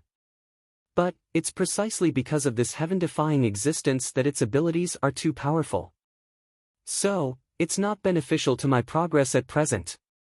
Jun Moxie sat there for an entire night. But, he still couldn't figure out this problem the next day. Early in the morning, Jun Moxie walked out of the tent with 2 dark circles under his eyes. He stretched his body twice. Dongfang's long beard fluttered in the wind. He stood quietly under a big tree at the entrance of the tent and looked at him. Why, haven't you figured it out yet? Jun Moxie smiled bitterly. He looked up at the sky and said, you've given me a big problem. Can't I use such a wonderful technique? Or, when facing an enemy, I know that the opponent is stronger than me, but I still refuse to use it. Or, is it that Yu Xian doesn't use it against the supreme experts? Isn't that courting death? You've been thinking hard all night, and this is the problem you've been struggling with? Dongfang Wenqing actually lost her composure and widened her eyes. She suddenly scolded, idiot!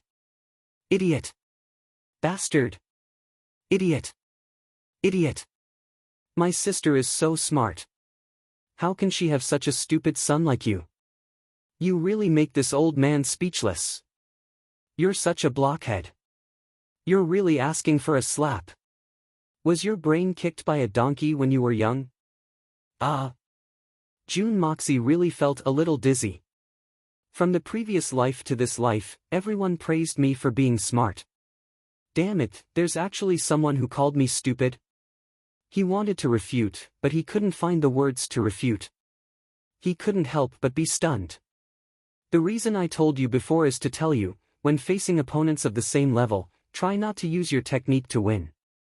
If you can fight them head-on, try to fight them head-on. You can try to challenge those of a higher level occasionally, but don't surpass yourself by too much.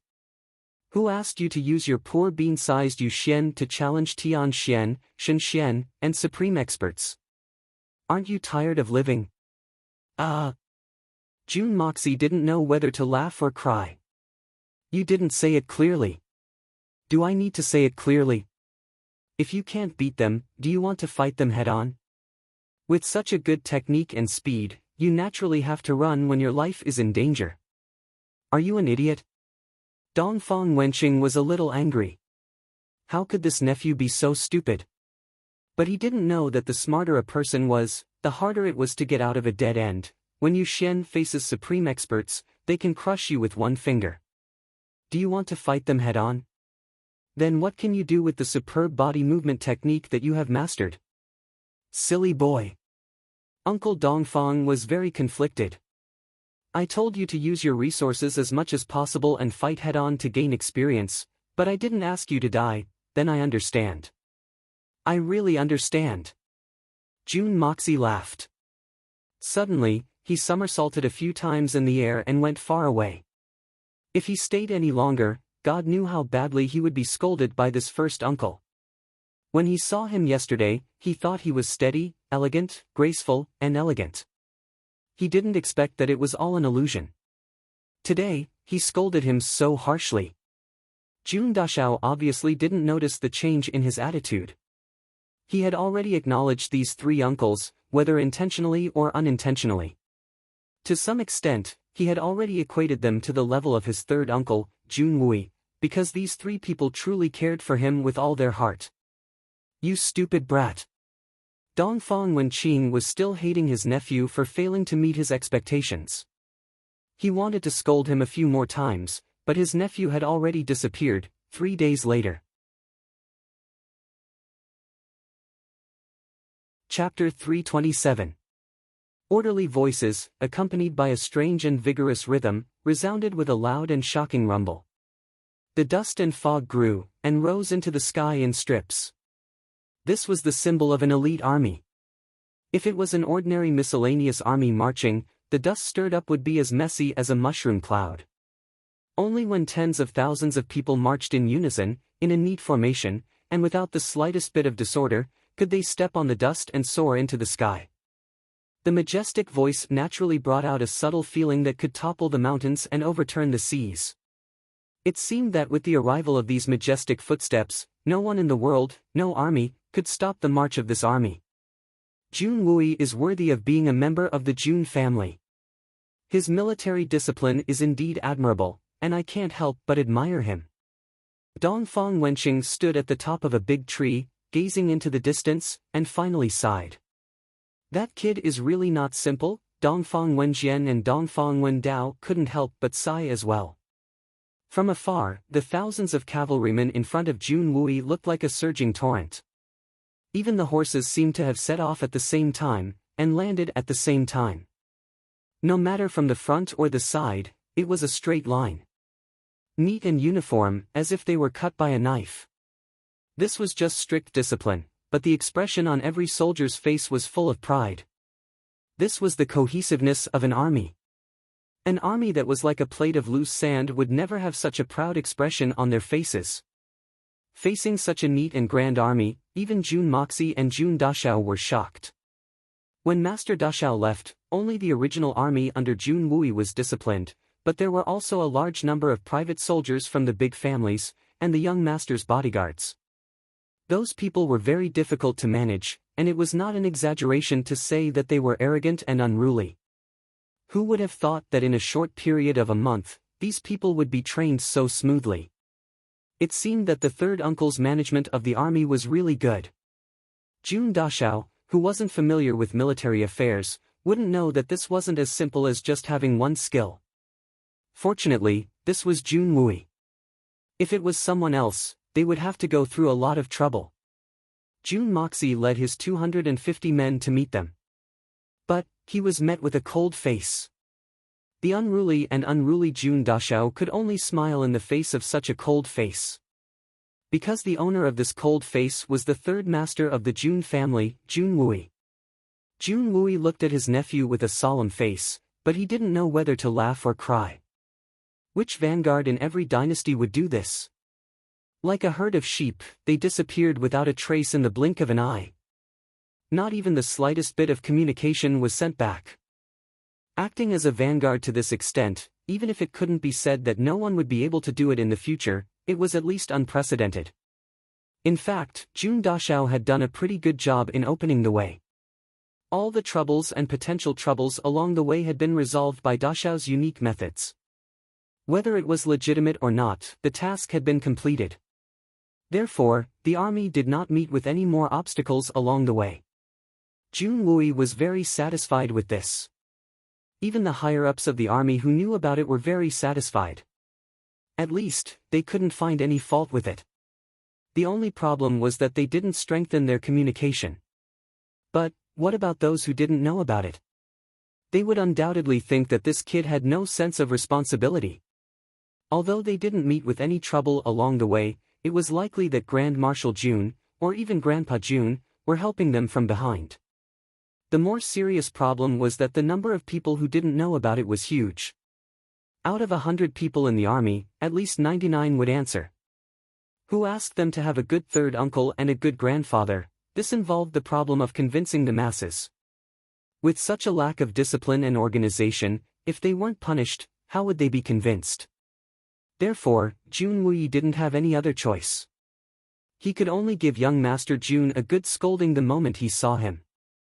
Jun Moxie lowered his head and listened to the scolding. In a daze, he thought that his third uncle was praising him for doing a good job. In any case, he didn't hear the contents of the third uncle's words clearly.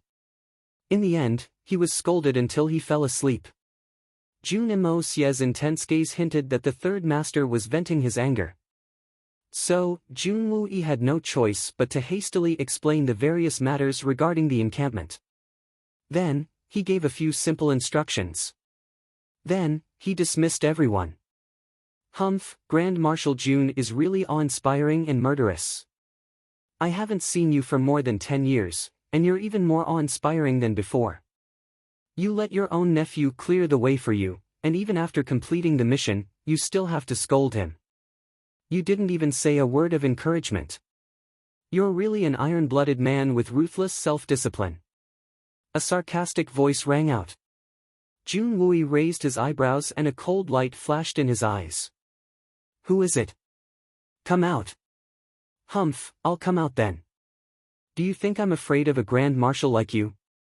With a swoosh, 3 people appeared in the tent. Brother Dongfang? Jun Wui called out in surprise. He turned to look. Second brother Dongfang. Third brother. It's you guys. After the surprise, his eyes flashed with a strong sense of guilt. In an instant, he felt that he was too ashamed to face them. Humph, of course it's us. Jun Wui, you're in such a hurry to go to Southern Heaven City. Are you courting death? Are you tired of living? Dongfang Wenqing snorted. Although her words were full of sarcasm, her face was not very ugly. As long as one was attentive, it would not be difficult to feel a little concern in those words. The hatred the 3 brothers had for the Jun family was not that deep. Even in the past, they had only vented their anger on the Jun family. Now that they had seen the rumored debauchee nephew, Jun Mo Xia, turn out to be such a promising young man, they felt even less resentment. After all, it had been more than 10 years since that incident. Although the source of this disaster was Jun Wui, but wasn't Jun Wui also a victim? In fact, he was the biggest victim. 10 years of being a cripple, 10 years of repentance, and thousands of sufferings were all borne by him. Not to mention, Jun Wui did not know about it in the beginning. When Jun Wui finally found out about Han Yen Yao's identity, everything was already out of control.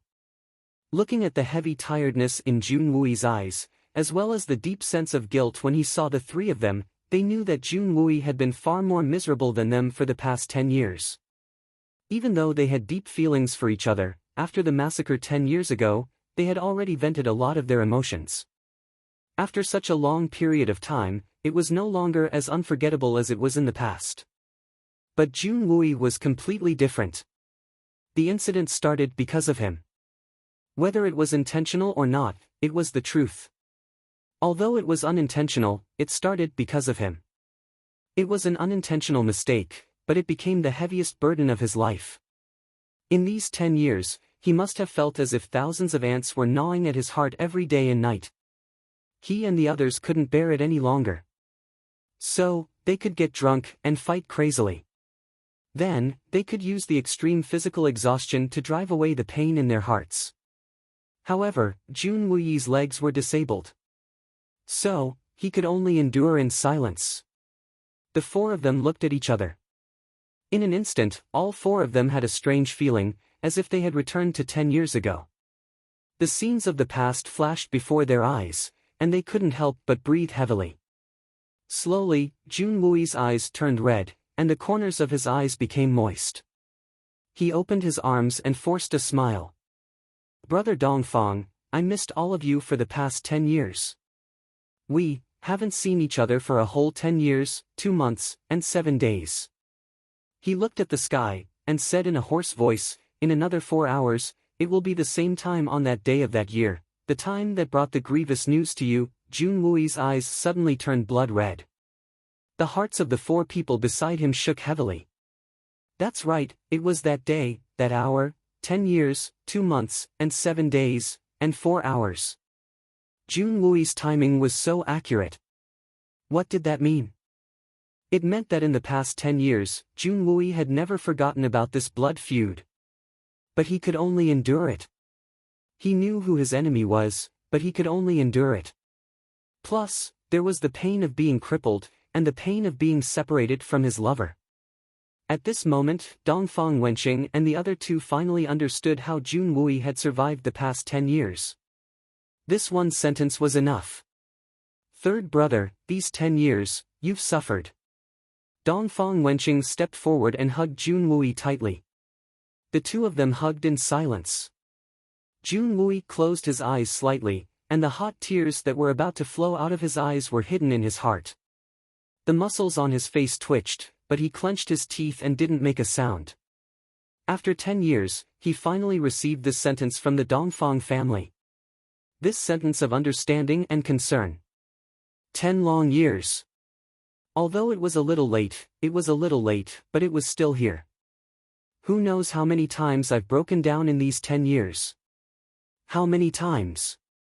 Jun Wuyi's expression didn't change, but his heart was filled with a sour and stinging pain. It was as if the Yangtze River was surging violently.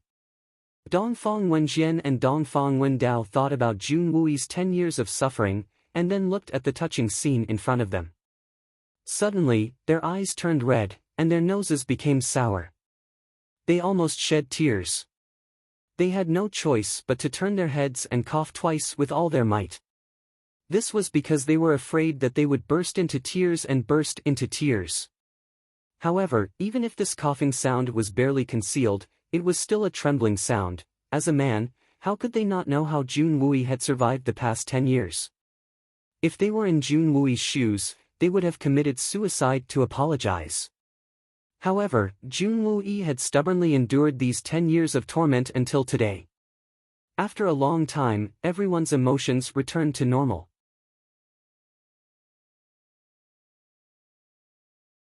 Chapter 328. What nonsense are you talking about? Amos is our nephew. We can't let anything happen to him. You're also our brother. You can't let anything happen to you either. Dongfang Wenjian glared at him. It's not that I don't want to.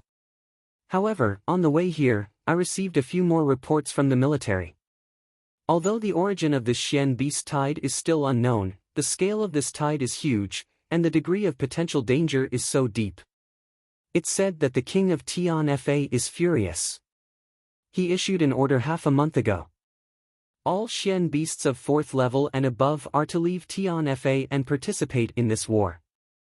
Jun Wuyi smiled and looked at Dongfang Wenqing. One of your Dongfang family's vows has been broken by more than half. Isn't Tian Fa broken by the Xian beasts? How come there's still half of it? Dongfang Wenqing was happy at first. But then, she asked doubtfully. Because it's been confirmed that this war was initiated by the 3rd and 4th Xian Beast Kings of the Tian Fa Forest. Tian Fa's most mysterious and powerful leader did not participate. Jun Wui took a deep breath and said, "This is the latest news. But, I reckon that the Tian Fa Forest Xian beasts will not be able to hold out as the war breaks out. Then, the leader of Tian Fa will make his move. I'm very sure of this. So, the Dongfang family's vows have only one thing left. The sword peak will collapse. So, that's how it is." Jun Moxie's heart stirred. "I wonder what the sword peak looks like. I'll go and flip it over if I have the time." Moreover, the Shenxia Empire and the Yutang Empire have also sent their armies to help as the Xian beast tide grows larger and larger. Even the Imperial Court of the Prairies has sent 10,000 elite cavalry. This news has been confirmed by the military. The three empires have deep grievances with each other. So, it's easy to imagine that they will drag each other down in this war. Moreover, the Silver Blizzard City's troops were led by Xiao Buyu, one of the two elders of the Xiao family. So, they were all from the Xiao family. My Jun family's hatred is as deep as the sea. Xiao Han and I are absolutely irreconcilable enemies. So, something is bound to happen. In addition, the Shuihan Manor and my Jun family also have a grudge against each other. So, we must guard against them." Jun Wui finished speaking in one breath, and then let out a long sigh. He said tiredly, "The situation is extremely grim. It's so grim that I'm starting to feel discouraged. Among the 8 Supremes, besides the first Supreme Yun Bichen, the third Supreme Han Feng Shui, the Heaven-Seeking Supreme Mo Wen Tian, and the Azure Supreme Meng Hongchen, the other 4 are all here." Jun Wui's voice was heavy, but his eyes were burning with passion. To Jun Wui, being able to experience the elegance of these supreme being powerhouses up close was something that he longed for. "Perhaps there's one more person you don't know," Dongfang Wenqing said in a deep voice. "Feng Wanyun, the hurricane swordsman, is already on his way, or perhaps he's already arrived." Feng Wanyun. Jun Moxie, who had been listening quietly from the side, raised his eyebrows. This guy shouldn't be a match for the solitary eagle anymore, right? Apart from the Silver Blizzard City and the Shuihan Manor, the other major powers of the continent have also sent their people. The most famous among them are the Bailey family, the Duanmu family, the Beigong family, the Wenren family, the Sikong family, the Zhuqiu family, the Diwu family, and the Ouyang family. Including me, Dongfang, there are 9 great families gathered in Tian Fa. Although there aren't many people from each family, they're all very tough. Especially the Duanmu family, even the Duanmu Chao Fan has come. Duanmu Chao Fan. Jun Moxie snorted, "This name is really memorable." Dongfang Wenqing also smiled and explained, "The Duanmu family's Duanmu Chao Fan is a bit of a stutterer. When he announces his name, he thinks that he's very arrogant and drags it out. But the longer he drags it out, the more it sounds like Chao Fan to others.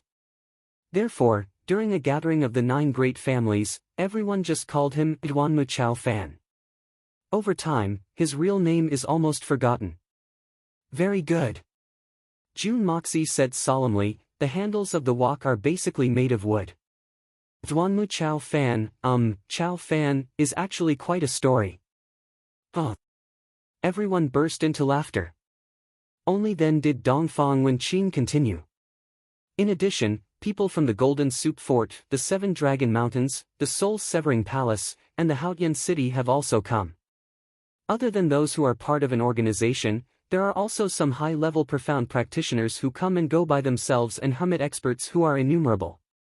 Dongfang Wenqing smiled bitterly, "This is the secret information that Li Ju Tian revealed before I came. As for how many more people have come in during this time, I don't know." Jun Wui's brows wrinkled as he listened to these illustrious names.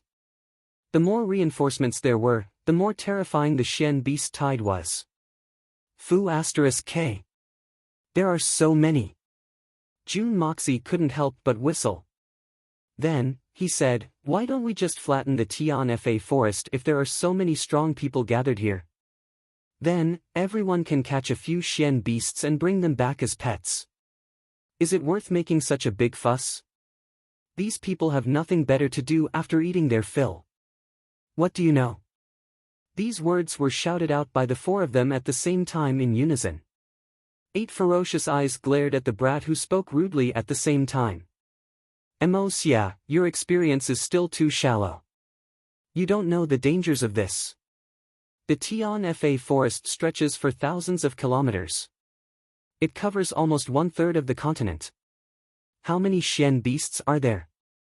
At the very least, there must be tens of millions of them. And that's only considering the Xian beasts who are at the 4th level and above. These people wouldn't even be enough to fill the gaps between their teeth if they were to face them head-on. To be honest, even a mouthful of saliva from a Xian beast is enough to drown these so-called experts to death. Dongfang Wenqing was very angry. So, she tried to wipe out her nephew's ignorance. You know that it's just an if. But, you'll need to have such a large area even if you want to meet all of them at once. Tens of millions of Xian beasts, wouldn't they be squeezed to death on the prairie? Not to mention, we're in the mountains. Jun Moxie shook his head in disdain. Fighting a war doesn't mean that one side is stronger with more people. In the end, you have to fight small battles one at a time. Many small battles are linked together to form a military campaign. Many battles are linked together to form a so-called war. Many wars are fought before there is peace. Seeing that Dongfang Wenqing was about to flip out again, Jun Wui quickly tried to smooth things over. He frowned and said, "It's because there are so many people. So, it's very troublesome. It wouldn't be too difficult if there were only the troops of the 3 empires and the king of the prairie. Even the Shui Han Manor and the Silver Blizzard City would have been able to control the situation. After all, these people know that the big picture is the most important. So, they can control the war. So, there's certainly room for mediation. But, there are so many forces gathered together. Moreover, they have a long history and deep-rooted history. So, it's hard to tell how many people there are. Perhaps, a few words from any 2 forces could trigger a large-scale fight. Who doesn't have 3 or 6 friends? After all, the Xian experts of the Jianghu can't be compared with the disciplined army. This problem is indeed very troublesome. Dongfang Wenqing and the other 2 nodded. Moreover, there must be a unified commander for so many people. At least, there must be a supreme commander who can control the situation. Only then can we fight properly. Otherwise, wouldn't it be like sending rations to the Xian beasts if they swarm and attack as they please? Jun Moxie added. The first half of his sentence had won the unanimous approval of the 4 elders. But the second half of the sentence, sending rations, had successfully attracted 8 supercilious looks. This is a very obvious understanding. But this position of Supreme Commander is not only in name but also in reality. It's an arduous and unrewarding position. In fact, it can even lead to many disputes. At least, the commanders of the 3 empires and the prairie won't allow themselves to be subservient to others. Because, they are here to represent their country. Comparatively speaking, this problem is relatively easy to solve. It is the duty of a soldier to obey orders. As long as the higher-ups can come to a consensus, everything will be easily solved. However, the most difficult to solve are the unruly people of Jianghu. These people are originally undisciplined, and they are even more undisciplined. Not only do they refuse to obey each other, but they also don't have the ability to command a large-scale military. Based on the prestige of the major forces, almost no one can accept the command of an ordinary commander. This is the biggest problem of the allied forces. Jun Wui frowned deeply. But the battle of the Xian beasts is imminent. Sigh. He sighed deeply and said helplessly, "I've been in the army for half of my life. I've fought in so many big battles. In terms of the forces that I've commanded, none of them have been as magnificent as this one. In fact, all of them combined might not even be able to compare to this one. But there's never been a battle where I couldn't see any hope of victory before the battle even started. Only this time, I don't even have the slightest chance. But the opponents this time are the Xian beasts. You should know that the strict hierarchy between the Xian beasts is beyond anyone's imagination. Especially when the king of the Xian beasts personally instigates a large-scale battle. Every order must be strictly followed. With a long whistle, all of them can attack. Similarly, with a long whistle, all of them can retreat like the tide. Everything points to disaster. Jun Lui, Dongfang Wenqing, and the others looked at each other and read the same words from each other's eyes. Since we're already here, can we still retreat? Let's just take one step at a time. Saving people is a good thing, but it's meaningless to throw our lives away just to save people. In my opinion, it's enough that we can guarantee the safety of our people. As for the life and death of the others, does it have anything to do with us? Jun Moxie smiled heartlessly. In this sudden and strange battle of the Xian beasts, the person who was the most certain and confident in his heart was naturally Jun Dashao. It could be said that if the troops were to be divided into 3 or more groups, Jun Moxie could almost guarantee that his troops would be unharmed. But the other troops would be completely annihilated. If it really couldn't be done, then they could just go out and act tough and be done with it. Chapter 329. You brat, don't talk nonsense. Under such circumstances, how could he still have such selfish thoughts of self-preservation? At least 10 million Xian beasts will flood into the mainland if we lose this battle. How many civilians will suffer when that time comes? Even the most conservative estimate is that it will be tens of millions of them. This is a calamity. Jun Lui spoke up in a stern voice. We can only put our personal grudges to the back of our minds at this critical juncture, and work together as one. Only then will there be a little hope. Yes, Wu Yi said it well. This battle between the humans and the Xian beasts will determine the fate of the continent for the next 100 years. I'm afraid that we will lose miserably if we don't unite as one. Li Ju Tian's arrogance won't allow him to issue a supreme summon if the situation is easy. I'm sure that he saw the crux of the matter, and was forced by the dire circumstances to issue a supreme summon. Otherwise, he will be the greatest sinner of all time. Dongfang Wenqing smiled bitterly. Their morale will be boosted if they win the first battle. But if they lose, I can guarantee that at least a third of their men will slip away. After all, they want to take advantage of the chaos to fight for hegemony. But they will be finished if that happens. The deep-rooted bad habits of humans. Everyone wants to fight a favorable battle, and everyone wants to hit a drowning dog. But when the favorable battle becomes a tough bone, and the drowning dog becomes a big tiger, I believe that most people will try their best to hide in the back and let others fight first so that they can take advantage of the situation. In the end, when they see that it's no good, they will just run away. I'd rather lose face than lose my life. The sky is high and the water is wide. In any case, I'm not the only one who's going to lose face. Jun Moxie shook his head as he spoke sarcastically. But he saw that the complexions of the 4 people were getting darker and darker. It seemed that they were about to gang up on him. Jun Moxie hastily laughed. I'm going to take a piss. I can't hold it in. I haven't even discharged my urine yet. You brothers, take your time to chat. He turned around and left as he spoke. The 4 people in the tent looked at each other in dismay. They were helpless against this mischievous brat. Now that things have come to this, there's no point in thinking too much. We'll meet Li Ju Tian once we arrive in the southern heaven city.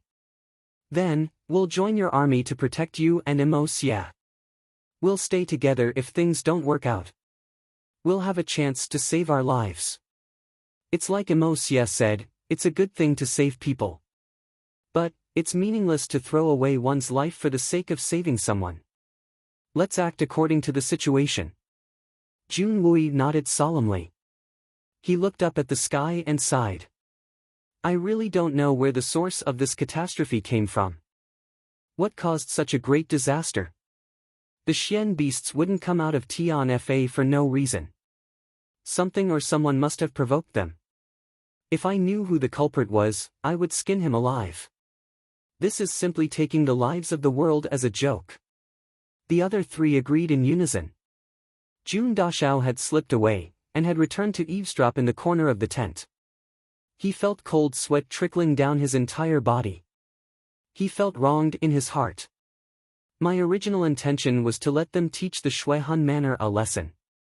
Who told them to snatch our Jun family's daughter-in-law? But, in all honesty, I really don't know why this matter has developed to such a spectacular extent. I didn't mean for this to happen. So, you can't blame me for this. Jun Wui found out that Guan Qinghan and Dugu Xiaoyi had secretly followed him to the southern heaven city the next day. Jun Wui almost went crazy when he saw the two women hiding in the shadows. In fact, it seemed as if they had done something shameful. In fact, he nearly cursed Jun Moxie to death every time he saw him. In fact, he almost chased them down with a stick. How can these two women come to such a dangerous place? This had led to Jun Imo Xia and his third uncle playing a game of hide-and-seek. Jun Imo Xia would escape to any place where Jun Wui might go. He would escape faster than a rabbit, and would never meet him. The army finally arrived at the southern heaven city on the third day. It had already been the 33rd day since they had set out from the Tianxiang city. The army had traveled 400 miles a day. So, they had traversed over mountains and rivers for more than 10,000 miles.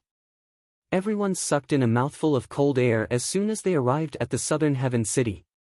The land outside the southern heaven city was barren for thousands of miles. Of course, there were still forests, but the places where people used to live were now in ruins. Especially when he looked in a certain direction, Jun Imo Xia laughed so hard that his stomach cramped up from the pain of other people's misfortune.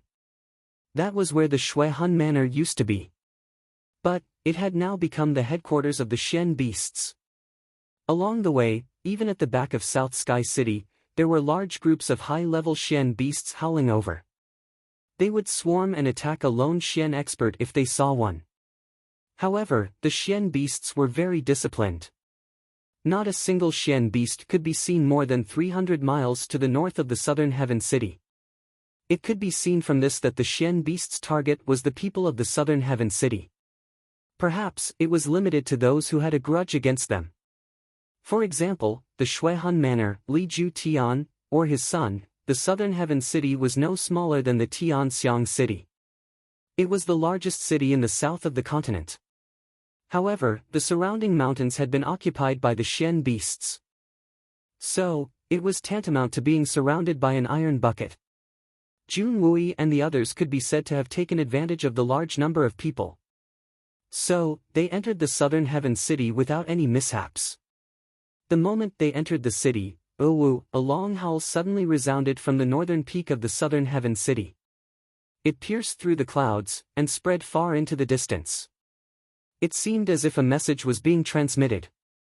The sound echoed from the north to the south, and from the east to the west. The message was being transmitted from every direction.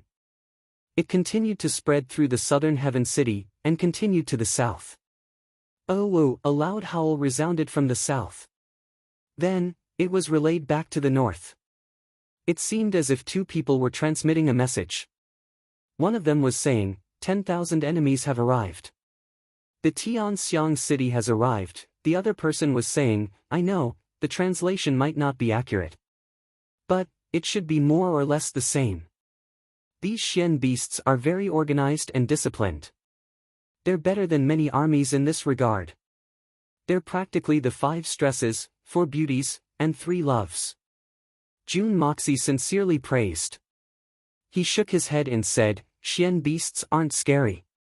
What's scary is that Xian beasts are cultured. 2 tender laughs came from beside him. Guan Qinghan and Dugu Xiaoyi had their faces blackened by Jun Moxie before they entered the city. They were dressed as 2 skinny soldiers. Moreover, they were the kind of soldiers that people wouldn't take a second look at once. Because of this, the 2 beauties were extremely dissatisfied. But, Jun Moxie stubbornly insisted on doing things his own way. He wouldn't bend the rules. This fully reflected his iron-blooded side. Dongfang Wenqing helplessly looked at this incomparably thick-skinned nephew of hers. She was exceptionally flabbergasted that this brat still had the mood to joke at this juncture. The ignorant were truly fearless, she sighed and said. The one who transmitted the message should be a peak 8th level Shen beast, the white jade lion beast. This king of the jungle is actually being used by the king of Shen beasts to transmit messages. It seems that this matter is really big. Big is good. It's lively. It'll be very exciting if we fight. Jun Moxie smacked his lips. He then said in a somewhat unwilling manner, why haven't we seen any flying Shen beasts along the way? It'll be very cool if we catch one and use it as a mount. It'll be a great weapon to pick up girls. The girls' eyes will definitely turn red when they see it. Dongfang Wenqing glared at him. She panted for a long time. Then, she finally turned her head away. She was so angry that she almost had a cerebral hemorrhage. Uncle Dongfang finally understood that his nephew's reputation as a debauchee in Tianxiang wasn't without reason. He had shaken the entire continent. He also finally understood that a normal person would never be able to communicate normally with this kind of lunatic. It was like a chicken talking to a duck. Everything was in a foreign language. The southern heaven city didn't show the slightest bit of neglect in the face of the arrival of the Tianxiang reinforcements. Wang Wuyan, the commander of the garrison in the city, respectfully welcomed Jun Wui's entire army into the city. Jun Wuyan had been quite doubtful about this at first. It must be known that the southern heaven city was as famous as Tianxiang's capital city. It occupied a vast area. However, it also had a large number of residents. Moreover, reinforcements had arrived from all over the world. So, Jun Wuyan had thought that the city would be overcrowded and overwhelmed. So, he was afraid that there wouldn't be enough space in the city to accommodate these 20,000 troops. But, it would be too risky to station most of the soldiers outside the city. So, Jun Wuyan had some concerns about this. However, the 20,000-strong army easily entered Tiannan city. General Wang Wuyan, who was guarding the city, did not show the slightest bit of embarrassment. This was a strange and puzzling matter. Then, the entire army entered the city. And, the mystery was finally solved. Both sides of the road in the southern heaven city were filled with Jianghu warriors. They were coming and going. Occasionally, they could see wounded people with bandages on their bodies and bandages on their heads. Although it was a little noisy, it wasn't very chaotic. But, everyone felt as if something was missing in the city. Jun Dashao thought for a long time before he finally realized what was wrong. He said, why doesn't there seem to be any commoners in this city? His words woke everyone up. It wasn't that there weren't any commoners in the city. It was just that there were very few of them. Moreover, most of them were young and strong men. The old, the weak, the women, and the children were nowhere to be seen. Wang Wuyan, the commander of the southern heaven city, smiled bitterly and said, the Shen beast tide is so huge. How could I dare to neglect it? As early as half a month ago, I had already escorted all the commoners in the city out of the city. All the old, the young, the women, and the children have been moved 300 miles away. Only the young and strong men and the necessary goods are left behind. If we can defeat the Shen beast tide in the end, I will personally go there and bring my fellow villagers back. But, if by any chance, they can't live and work in peace and contentment there, but at least they can protect their lives. Jun Wui was filled with deep veneration. General Wan, I admire your devotion to the country and the people. Wang Wuyan smiled bitterly and said, to tell you the truth, there have been many powerful and ferocious mystical beasts that have come to the city to wreak havoc at least a dozen times in this unprecedented calamity. Why should we make things difficult for these common people in this cruel war that can easily cause thousands of casualties? I have no one in the imperial court. I have been stationed in the southern heaven city for more than 12 years. I have long since formed a deep bond with every plant and tree here. Although the people here are a little uncivilized, in my eyes, they are all my parents, my brothers, and my best friends. Now, even if I have the opportunity to leave, I won't choose to leave. The way he looked at the southern heaven city was like how he looked at the hometown he grew up in. It was full of warmth and nostalgia. The atmosphere became somewhat stifling. There must be a lot of people migrating this time, right? It must have taken a lot of effort, right? June Moxie changed the topic. The southern heaven city is not like the inland. Although the area is large, the population is not large. Including the surrounding areas and the city, a total of 1,543,900 people have migrated. Wan Wu Yen was somewhat gratified and proud. He chuckled, it must have taken a lot of effort. But, it's still more than 1,500,000 lives. It's worth it even if it's a little hard work. Awesome! Jun Wui looked at the ancient southern heaven city and said in a heavy tone, General Wan's painstaking efforts won't go to waste. I won't allow General Wan's efforts to go to waste. I hope so. Everything depends on 3rd General Jun. Wan Wu Yen was silent for a moment. Then, he said in a low voice. Wan Wu Yen reorganized the army and arranged a campsite. Then, he walked towards the city lord's meeting hall with a group of people. Jun Wui and the others were startled when they turned a corner. This is the meeting hall. Crap. This is the meeting square. All the irrelevant buildings in front of the city lord's mansion had been demolished. Only a large drill ground that could accommodate 10,000 people was left. It was unknown when a high platform had been erected in front of the city lord's mansion. It was more than 10 feet high from the ground, and had been wrapped with a thick green cloth. Jun Moxie almost thought that they were going to put up a stage to perform a big opera at first glance. Countless tents had been set up on both sides of the stage. Large flags were fluttering in the wind in front of these luxurious tents. The autumn wind was fierce, and nearly 100 large flags were fluttering at the same time. It looked very imposing. These flags had the following words written on them: Shuihan Manor, Silver Blizzard City, Ouyang, Duanmu, Baili, Beigong, Wenren, Zhuqiu, Shenxiai, Yutang, Soul Severing Palace, and so on. Jun Moxie was in high spirits. He beamed with delight and said, I didn't expect that I would witness the legendary martial arts convention today. It's so fucking exciting. I wonder if the beggar clan will be among them. However, Jun Wui wasn't as simple-minded as Jun Imosia. So, he immediately frowned. They would have to rely on the unified command of the military officers if they wanted to win this war. Those Jianghu tyrants might be able to command dozens or hundreds of people in a group fight. But, Jun Wui didn't believe that any of these people would have the ability to command tens or hundreds of thousands of troops. However, the military forces were clearly placed on an equal footing with the martial arts families. In fact, the position of the military forces was even placed at the back of the line. The powerful Xian experts wouldn't have paid attention to the military forces in ordinary times. But, was this an ordinary time? Even if they were watching from the crack of the door, they would still have to fight this war first. But, they still wanted to deal with the Xian beast king of the Tian Fa Empire with a unified command. Wasn't this the biggest joke in the world? General Jun, our Tian Xiang's military tent is over there. Wan Wu Yen smiled and pointed. There was a relatively large tent in the middle of the tent. It was surrounded by a green cloth.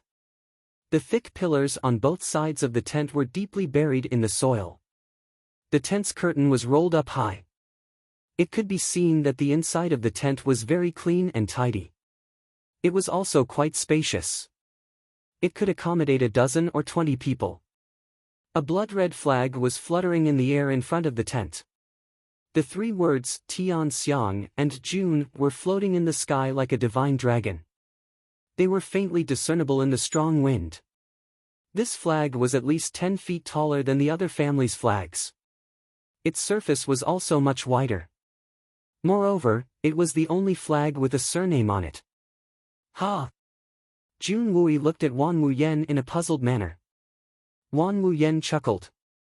There was a look of reverence in his eyes as he said, the Jun family has 4 generals.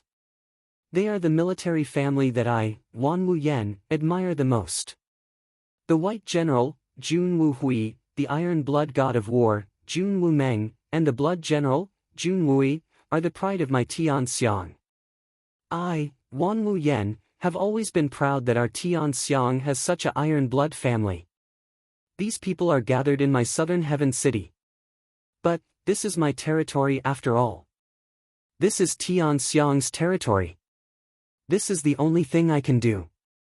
I won't let the heroes of our Tianxiang bow down to others. General Jun, please.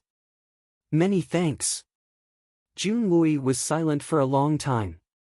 Then, he solemnly and cautiously said these two words. This Wan Wu Yen has heard many people's opinions about the Jun family from their conversations these past few days. Be careful, General Jun. Wan Wu Yen cautiously warned in a low voice. Jun Wui slowly nodded. There was a look of unswerving determination in his eyes. Jun Moxie's eyes flashed with a cold light. Jun Moxie pushed the wheelchair forward slowly. The 4 Tianxiang deputy generals were lined up behind him. Their hands were on the hilts of their swords, and their eyes were focused. Dong Fang's 3 swords were proudly moving forward at his side. The group of people leisurely entered the venue under the watchful eyes of the various families. If anyone were to pay attention, they would have noticed that Jun Moxie was pushing the wheelchair. He was walking in a straight line in the middle of the venue. There wasn't an inch more to the left, and there wasn't an inch less to the right. This was an extremely arrogant attitude. This is my land. My territory. I have the final say. I'll walk however I want to. It seemed as if the families on both sides of the road were being inspected. Hundreds of gazes shot towards them like sharp arrows. Suddenly, the atmosphere of the entire venue became somewhat oppressive. It seemed as if the arrival of Jun Moxie and Jun Wui had brought a heavy pressure to the Tiannan city. These 6 people were calmly moving forward. However, it seemed as if they were looking at an invincible torrent of steel. They were silently, resolutely, and unstoppably moving forward. The autumn wind suddenly whistled over the Tiannan city. It was getting stronger and stronger. The dark clouds in the sky rolled over, and slowly converged towards the center. A gust of wind whistled through the air. Sand and pebbles were sent flying, and dust and smoke rose in all directions. Dozens of flags suddenly fluttered towards the south. Even the rustling of the flags suddenly became uniform at this moment. The gust of wind rolled up the dust and blew towards them. The 4 generals and Dongfang Wenqing slightly squinted their eyes. Their bodies paused for a moment. However, Jun Wui, who was at the forefront, looked indifferent. His expression was cold, and his eyebrows didn't even twitch. Jun Moxie, who was behind him, was as calm as the clouds. His eyebrows were like a dormant dragon, as if he could fly out at any time. His handsome face had a rare sense of desolation. He didn't move an inch. He didn't care about the changes in the sky, nor did he care about the hundreds of gazes around him. It was as if he didn't see or hear anything. Their advancing speed was neither fast nor slow, and they didn't change at all. In everyone's eyes, this pair of uncle and nephew, who were sitting and moving, was like a peerless divine sword, splitting the wind and clouds in half. Splitting open a broad road that could only allow 2 people to advance. This was Tianxiang's territory, and it was also the closest to Tianxiang. However, Tianxiang's army was the last to arrive. Many people had already lost their patience and were very dissatisfied. They were waiting for the arrival of Tianxiang's army to embarrass them. This was also the main reason why the aristocratic families didn't go out to welcome the army into the city. However, looking at this pair of uncle and nephew, no one had any thoughts of going forward to reprimand them. No one thought of the previous discussion. Everyone's hearts were actually heavy. It was all respect. Even Xiao Han, who was most jealous of Jun Wui and wanted Jun Wui to die, couldn't help but feel a little envious at this moment. There was a deep sense of inferiority in his eyes. Don't tell me. I'm really not as good as him. Jun Wui may not have the cultivation of Shenxian, nor did he have the martial skills of a supreme martial artist. However, this famous general who had once commanded millions of soldiers on the battlefield was showing his unparalleled demeanor to the heroes of the world, to the countless Tian Xians, Shen Xians, and supreme martial artists. This kind of demeanor, if not for the fact that he had millions of soldiers in his hands, if not for the fact that he was a great general who could set fire to 1,000 miles with a flick of his finger, if not for the fact that he was a supreme commander who had always been victorious, and if not for the fact that he had the heart to win, no one could have this kind of demeanor. Even the world's #1 Xian expert would not have this kind of demeanor. This was the domineering aura of holding mountains and rivers in one's hands. The aura of disdain for the common people. Although there were only 2 of them. But it was enough. That kind of cold demeanor, from these 2 people who seemed to be calm and composed, started to spread out arrogantly. Even if there were mountains of knives and forests of swords and seas of hell in front of them. I will step over them. I will flatten them. The generals of the Shenxia Empire and the Yutang Empire stood up in unison. They couldn't help but straighten their bodies as they looked at their former mortal enemy. Moreover, they were also their military idols. And their gazes were fervent. This was the mutual understanding between soldiers. A line of 9 people slowly entered the tent in the midst of absolute silence. They walked in the same rhythm, and slowly entered the tent. The winds and clouds in the sky suddenly changed, and covered the sun. And the sky seemed somewhat dark in an instant. Suddenly, someone laughed out loud and said, "You're worthy of being called the Blood General. You're worthy of being called the Blood General. Your demeanor of a commander who can intimidate the entire world is very convincing. I, Sikong and Yi, admire you. Moreover, I apologize for not coming to the city gate to greet you, General Jun. This Sikong would like to have a drink or 2 with you if General Jun has some free time." A majestic and heroic laughter resounded. Then, a tall and sturdy man strode out of the tent under the banner of the Sikong clan. He had the back of a tiger and the waist of a bear. His stature was extremely majestic, but it gave people a very harmonious and comfortable feeling. His facial features were rough, and his cheeks were shaved green. But one could still see that his thick, curly beard had sprouted out. Jun Moxie took a cursory look at this man. He was at least 2 meters tall. He stood in front of the tent like a towering iron tower. But he also looked like a steep and lofty mountain. This man was the #1 expert of the Sikong clan, Sikong and Yi. Brother Sikong is too serious. This younger brother is the host. But I've arrived the latest. So, I shouldn't have apologized to all the seniors and brothers of the clan. You and I can drink and chat merrily as long as Brother Sikong is interested. Jun Wui's clear and bright voice resounded in a calm tone. Good. Good. Sikong and Yi laughed heartily. Haha, this family's lord, was just about to speak. But you've taken the initiative. 3rd General Jun, I'm the Duanmu family's lord, Duanmu. Fried rice. Greetings. This man was speaking in a drawn-out manner. He was stuttering a bit. But he still had a very serious look on his face. In fact, one could hear a hint of pretentiousness in his tone. Jun Moxie chuckled. One could tell that this man was none other than the uncle Dong Fong had mentioned before, Duanmu fried rice. He didn't know whether he was extraordinary or not. But he was certainly pretentious. The Duanmu family's lord is very polite. I'll pay a visit to the family's lord in a moment. Jun Wui's voice was neither happy nor angry. But it gave off a warm and comfortable feeling, like a spring breeze. No, you're welcome. Duanmu fried rice. Duanmu Chao Fan laughed twice.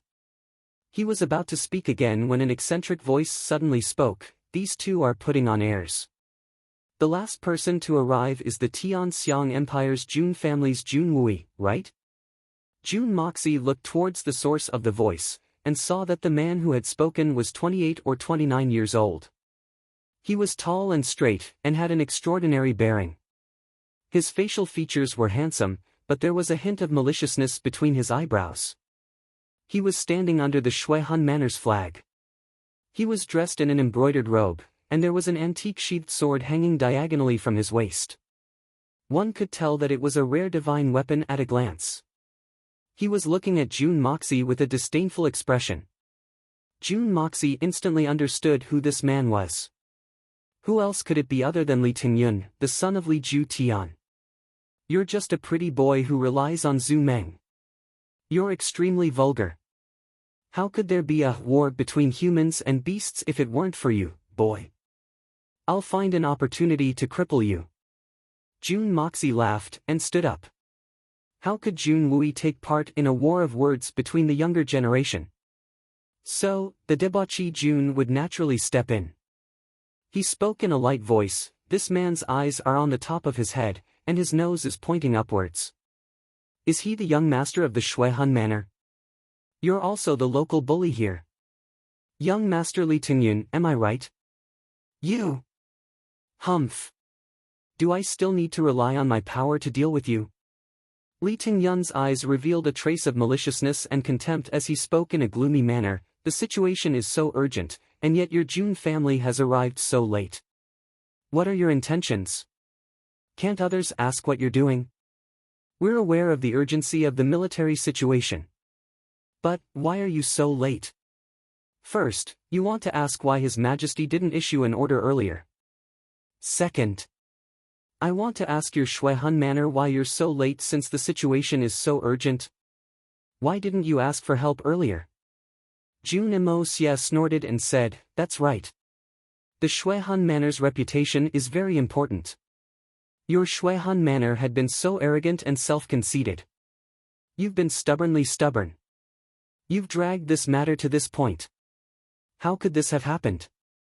You're so incompetent that you've asked for help. You don't feel ashamed, and yet you have the face to blame others?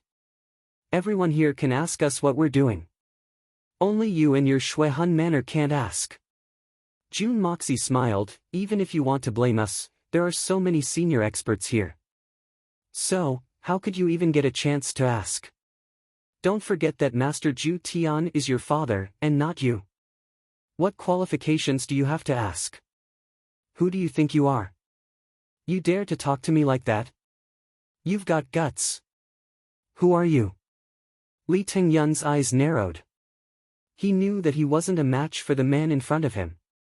So, he changed the subject and started to interrogate him about his identity. My elder brother is Jun Moxie. Jun Moxie smiled proudly. You must have heard of my great name, right? Don't you feel like you've heard of my great name for a long time? It's like thunder piercing the ears, and the bright moon hanging high in the sky. But, I've finally met you today, and I've realized that your reputation is well deserved. So, you're Jun Moxie. That debauchee of the Jun family. That debauchee of the Jun family. That lecherous lecher of Tian Xiang. This young master of the manor has heard of you for a long time. Your notoriety is well deserved. Li Tingyun felt that he had caught the man's weak point. So, he laughed twice and said, it's just that this place is full of outstanding talents. How can a ruffian like you sneak in here? What qualifications does a lowly person like you have to speak to this young master of the manor? Jun Mo Xia laughed mischievously and said, I'm a scoundrel who doesn't shrink from any crime. There's nothing to deny about that. But even if I'm a debauchee, I'm not shameless enough to snatch someone else's wife. Young Master Li, you're my senior in this regard. You're a role model for me to learn from. You. Guan Qinghan was a good girl from Tsinghua University. But, she was forcibly taken away by your Jun family. The two of us fell in love with each other. So, what's wrong with me saving her from a fiery pit? Not to mention that your elder brother has been dead for many years. Do you expect her to guard your dead brother's memorial tablet for the rest of her life? Is there such a logic in this world? Li Tingyun's face turned slightly red. He suddenly became angry. He obviously didn't want to admit that he was despicable. So, he hastily came up with words to quibble. Fell in love with each other. You saved her from a fiery pit? Did you ask for her permission? June Moxie faced upwards and laughed heartily. I didn't expect that someone in this world could be shameless to such an extent. Not only did you abduct a commoner's daughter, but she's also his daughter-in-law. What's more, you even threatened her family. You said that you'd exterminate their entire family if they didn't hand over this woman. Li Tingyun, you fell in love with each other and saved her from a fiery pit? You're very different from the rest. I, the #1 debauchee of Tianxiang City, have no choice but to concede defeat. I'm impressed by you, young Master Li. I'm sincerely convinced and full of admiration. Your shamelessness is #1 in the world. Most of the people present at the scene didn't know about this matter. So, they couldn't help but look at Li Tingyun with disdain when they heard these two men speak. The Shui Han manner was overbearing. But, it had provoked public anger at this time. So, how could they be afraid? The people of Jianghu valued lust above all else. But, Li Tingyun would have committed a great taboo if he had done such a thing. Enough! There's no need to say anything more. A deep and angry voice came from inside. The voice wasn't loud, but it shook everyone's ears. Several silhouettes slowly walked out. Suddenly, the entire drill ground was filled with a surging and tyrannical aura. The man in the lead had a tall stature. His facial features were simple and unsophisticated. He had 3 strands of black beard on his chest that were fluttering in the wind. He had a pair of slender eyes that radiated power in all directions.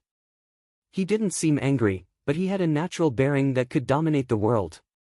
Everyone could feel that this man was overbearing to the bones. He wasn't deliberately arrogant. But, everyone could feel that no one in this world was worthy of his attention. In fact, he even dared to fight against the blue sky above his head. This was the man who had spoken earlier. June Moxie hadn't seen him before. But, he knew that this man looked like he was in his 40s or 50s. He had been famous for more than 60 years. He was Li Ju Tian. Apart from him, no one else could have such a domineering style that could shake the heavens and shake the earth. The great master Li Ju Tian was at least 100 years old according to his actual age. But, he looked so young. June Moxie secretly cursed. No wonder this old man can have a 20-year-old son even though he's over 100 years old. It looks like he can have a few more children. He's a monster. Li Ju Tian was followed by the great master of life and death, Shi Changshao, the cold-blooded master, Lei Wu Bei, and the divine eagle, solitary eagle. There was another man at the very back. His face was ice-cold. He was dressed in black. He had a black robe, black shoes, and a black scabbard at his waist. This person looked like a sharp, pitch-black blade. He was just standing there calmly. But, everyone could feel the threatening aura of his sword qi. The aura of his sword qi soared to the 9 heavens. There was no need to think about it. This man was Solitary Eagle's rival, Feng Wanyun. He was the only substitute amongst the 8 great masters. He was also a peerless swordsman. He was a peerless powerhouse. However, Jun Dashao was confident that the divine eagle, Solitary Eagle, had successfully broken through under his guidance. So, he had thrown off this old rival of his for decades. Everyone has arrived. So, I invite the leaders of each family to gather in the main hall.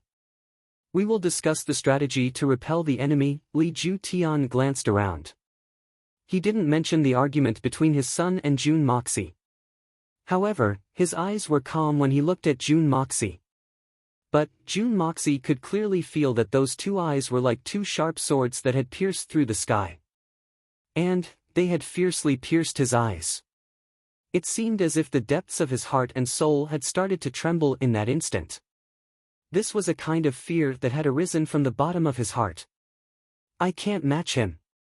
I can't match him. This was the first time in June Moxie's life that he had felt defeated and dispirited. June Moxie hadn't faced a great master before this. He had faced the great masters of life and death, Shi Changshao, the cold-blooded master Lei Wu Bei, and the divine eagle, Solitary Eagle. He had felt this way when he looked into Li Ju Tian's eyes. This was probably some sort of spiritual attack. One would never be able to advance an inch in their life if they were to plant a seed of fear in their hearts. However, this great master Li Ju Tian's protectiveness had made Jun Moxie very angry.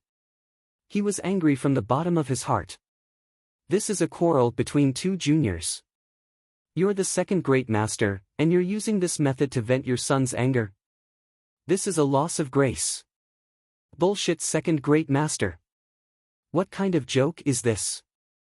However, Jun Mo Xia also understood how much Li Ju Tian spoiled his son. He clearly knew that his son was in the wrong. But he didn't say anything. Instead, he used his power to bully the victim's family in front of everyone's eyes. It was no wonder that the two Xian Beast Kings had come together to break his son's legs. They hadn't even tried to take his life. But they had still provoked such a strong reaction from him. He hadn't even hesitated to issue an order to summon the great masters. But he still refused to compromise. Jun Moxie had faintly understood why this matter had escalated to such an extent. Jun Moxie quickly closed his eyes, and revolved the art of unlocking the heaven's fortune. And that dreadful feeling disappeared in an instant. However, he still felt awed in his heart. Li Ju Tian's strength was obviously several levels higher than that of the likes of Solitary Eagle and Lei Wu Bei. He was truly worthy of being the second great master of the world. Everyone echoed Li Ju Tian's words one after another. No one had noticed that Li Ju Tian had already attacked Jun Moxie. They believed that no one would uphold justice even if someone had discovered it. After all, the biggest fist was the greatest justice. Offending the second great master for a mere debauchee of a younger generation? Everyone would have made the same choice. A long and faintly discernible roar seemed to have come from the horizon. Everyone was startled, and pricked their ears to listen carefully. In an instant, the howl suddenly grew several times louder. In an instant, it seemed as if it had already arrived in the sky. In a breath's time, it seemed as if it had passed through tens of millions of miles of space. From being inaudible, it turned into a thunderous roar. Then, it exploded in everyone's ears as if the heavens were falling and the earth was splitting apart. Puff! Several of the Southern Heaven City soldiers fell to the ground. They spouted blood from their mouths. They had been injured by that long roar. And the person who had issued that long roar was at least 5 kilometers away. Such terrifying lethality. The roar suddenly stopped after it had shaken violently. But it seemed as if it had been very determined. Then, it abruptly stopped. At this moment, everyone could tell that the whistling sound was actually very clear and melodious. The roar had barely faded when the Xian beasts raised their heads and roared in unison. Millions of Xian beasts roared in unison. The roars of hundreds of thousands of Xian beasts resounded like a tsunami. It was as powerful as an earthquake. The ground beneath everyone's feet slightly trembled, and dust rose up. The roar had formed a huge volume, and had penetrated the blue dome of heaven. The dense black clouds had suddenly vanished. They had been driven away by that violent roar. The sky was clear and bright. Li Ju Tian's complexion changed. He looked into the distance with a dignified expression. His voice was filled with unconcealable shock. Tian Fa. Boss, has come out.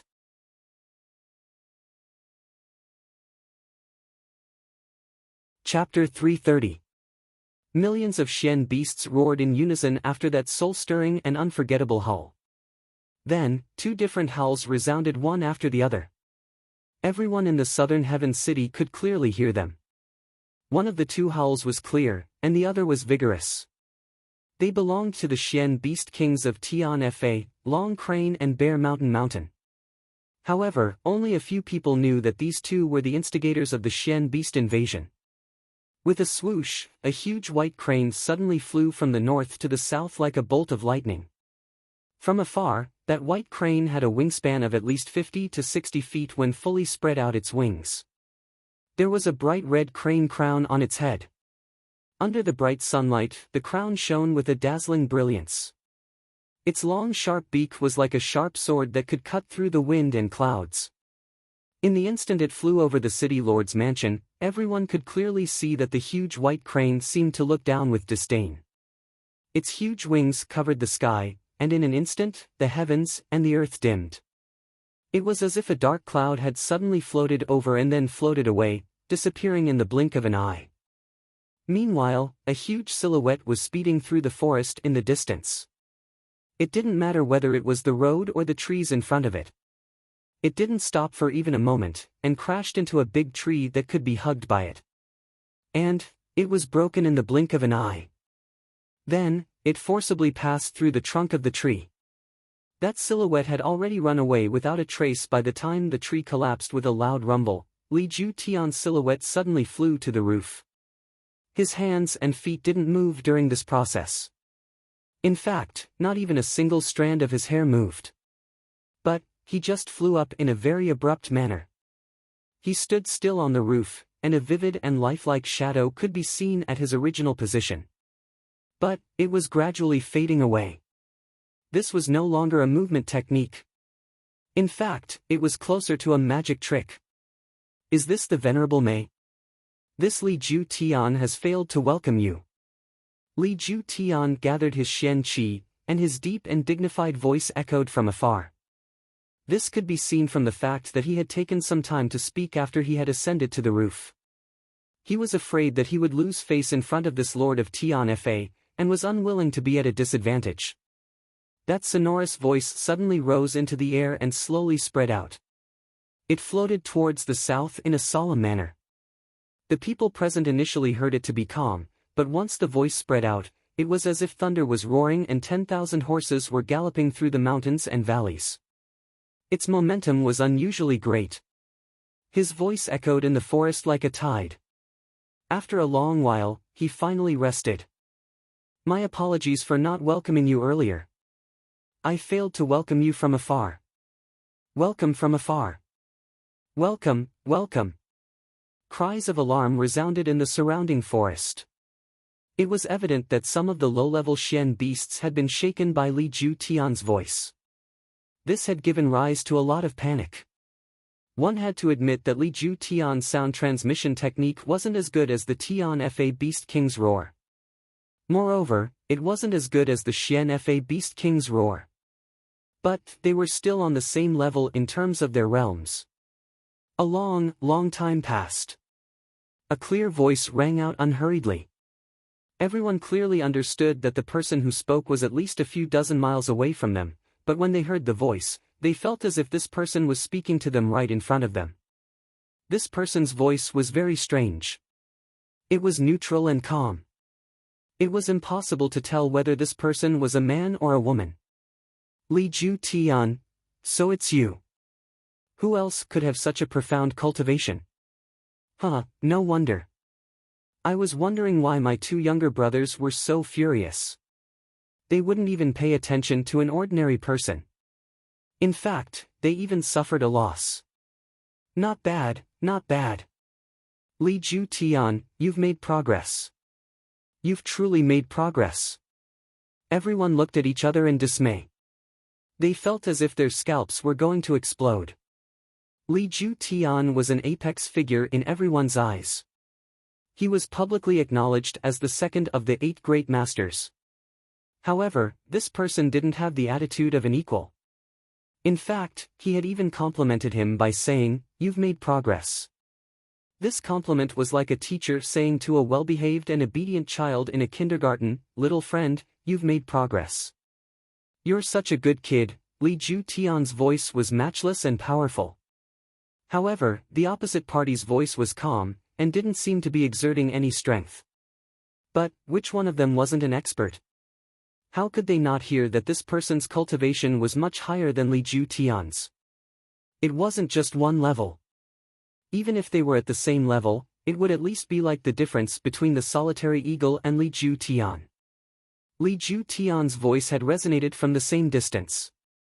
But the opposite party's words hadn't been echoed. An ordinary person's cough would have resonated in this mountainous environment.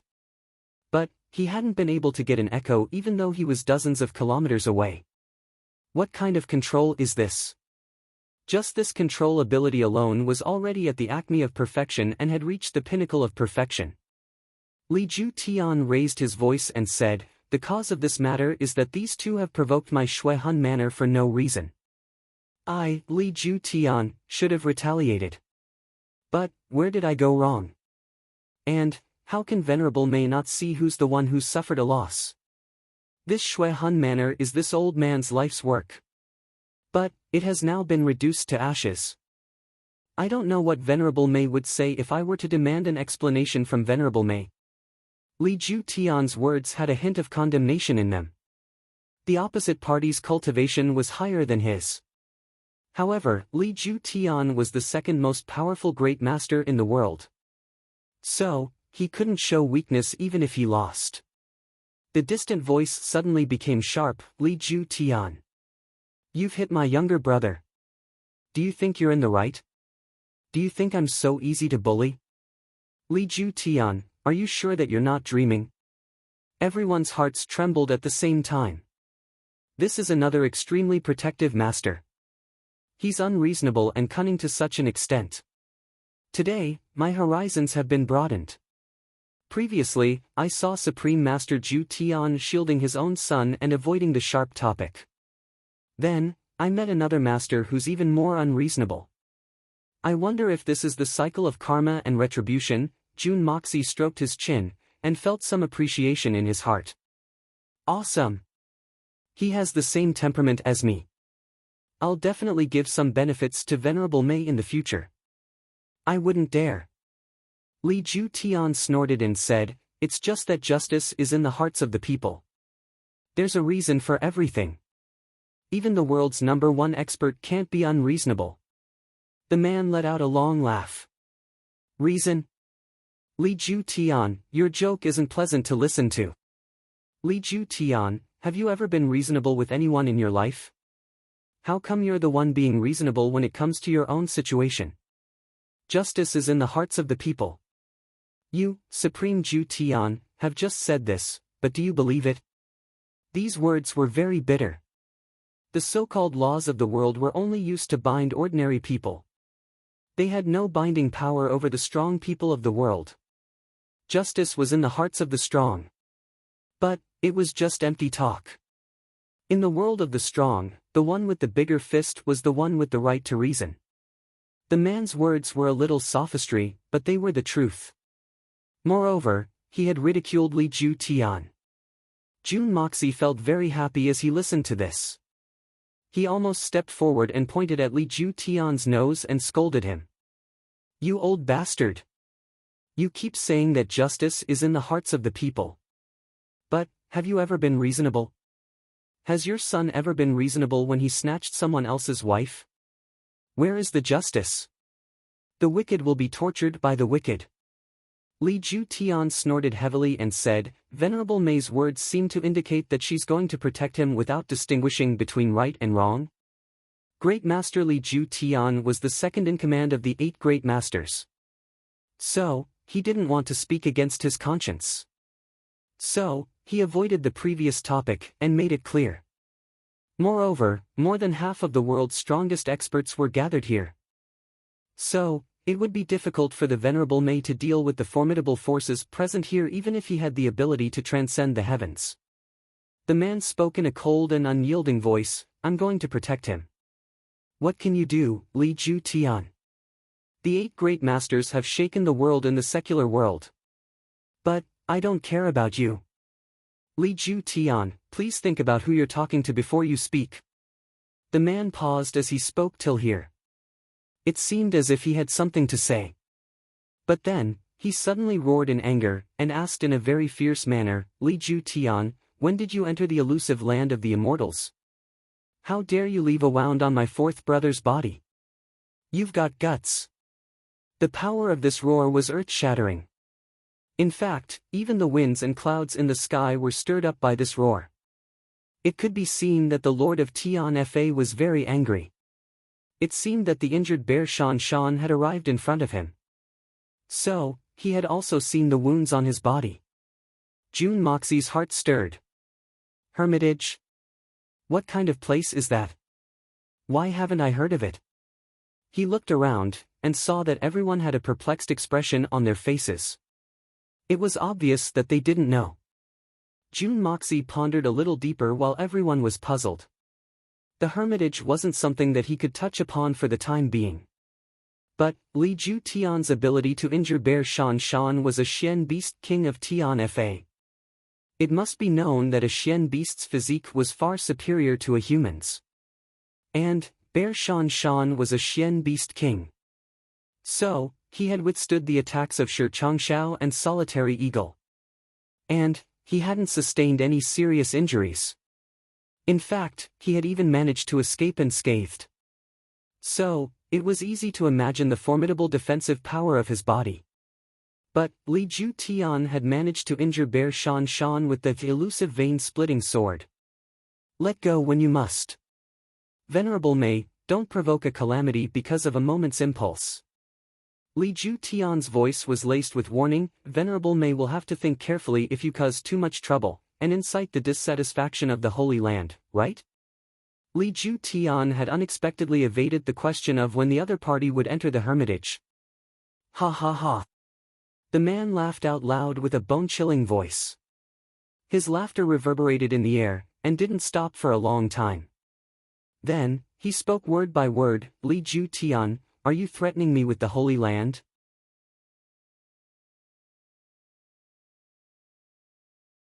Chapter 331. Today's second update. I'm going to faint. I've typed the word ticket incorrectly. I've corrected it in time. I won't dare. I won't dare. I'm merely advising the Venerable One to reconsider. Li Ju Tian's voice was calm. Venerable Mei, the heavens and earth cannot be insulted. The Holy Lands are not to be trifled with. I'm afraid that you've already committed a taboo. Reconsider. Reconsider. Taboo? Li Ju Tian, don't overestimate yourself. Since when have I ever cared about such taboo? Even if the Hermitage, the Great Golden City, and the illusory ocean of blood were to come to Tian Fa, what can they do to me? The voice was wild and arrogant. 8 years ago, I, Mei, could make Yin Bichen never dare to show his face in this world again. Now, I'm confident that I can make the 3 Holy Lands return from Tian Fa in defeat. Venerable Mei has spoken in such a manner. Then, this Li will wait and see. Li Ju Tian's figure floated down from the roof as soon as he finished speaking. This indicated that he was done with the conversation. A clear roar was heard from the distant forest. Immediately afterward, a series of earth-shattering rumbling sounds rang out. From the east, west, and north, all 3 directions shook the sky at the same time. Dust and smoke billowed into the sky, covering the sun, moon, and firmament. Countless Xian beasts came out of the forest like a tide. They were lined up in neat formations, and were galloping through the open space outside the city in waves. There was only one direction, south. It seemed that the Tian Fa king had also pulled back his forces.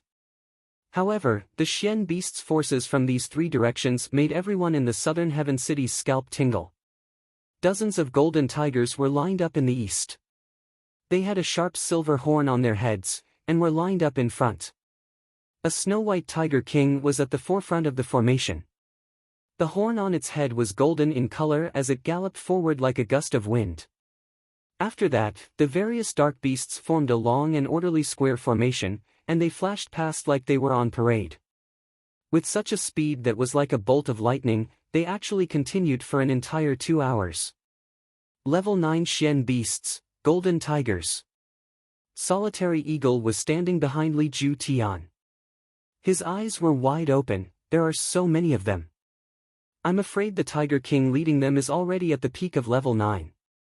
In the west, dozens of beautiful lions that looked like they were carved out of white jade led the way, and they also rolled past. The one in the west is the white jade lion beast.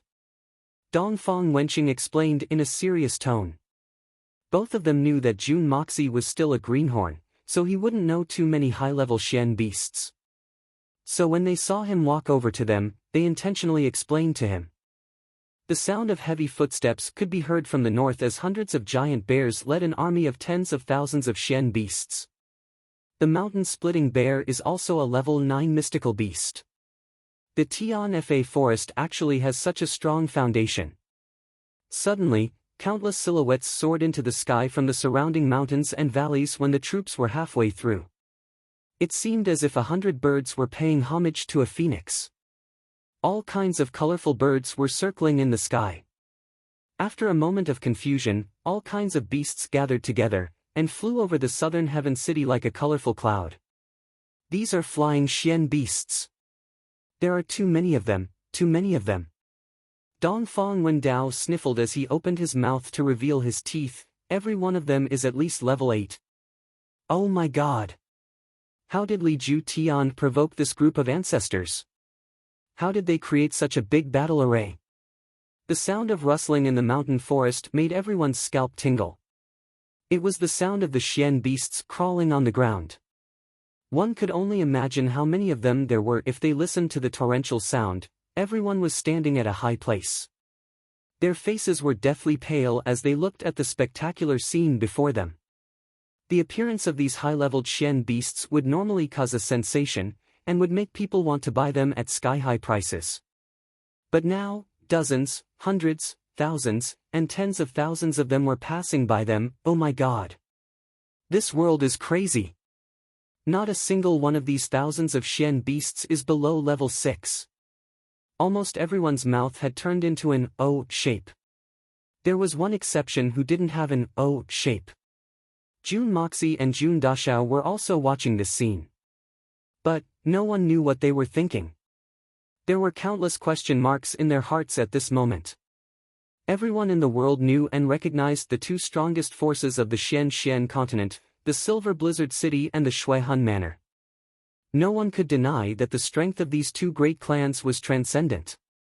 But now, this mysterious king of Tianfa had spoken another name.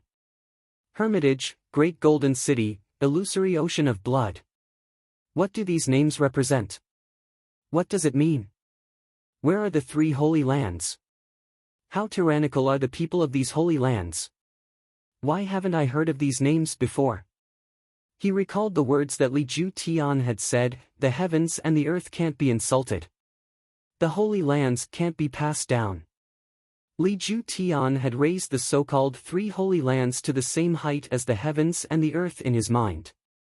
What does this mean? There were a total of 10 top-notch experts in the world. They were the 8 great masters.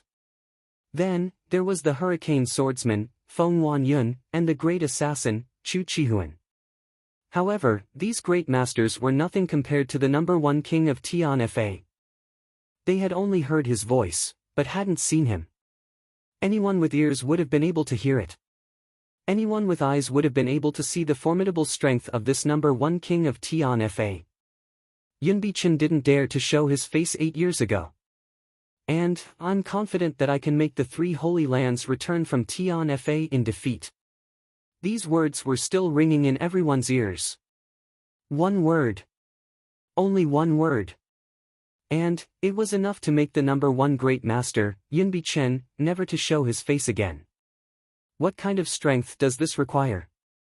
Jun Moxie's face was as calm as still water while everyone else's faces were filled with shock. However, his heart was in turmoil. And, several new questions had arisen in his mind. This number 1 king of Tianfa possesses such formidable strength. Moreover, he has already decided to show his face. So, why didn't he wait for a few days before the war breaks out? Why didn't he show his face and deal a heavy blow to the Allied forces? The Allied forces would have suffered a fatal blow if he had done so. In fact, it wouldn't be an exaggeration to say that he would have been able to determine the outcome of the war between the humans and the beast race. Moreover, this conflict has been going on for 2 months now. But, he hasn't shown his face yet. So, why is he showing up now? He has already endured for 2 months. Can't he wait for a few more days? It was undeniable that his appearance had created a strong deterrent effect. In fact, it could be said that it was incomparable.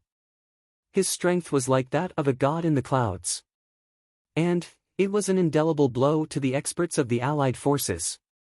Moreover, it had an irreparable effect on the morale of the Allied forces.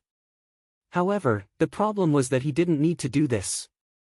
What was there to be afraid of if he had such strength?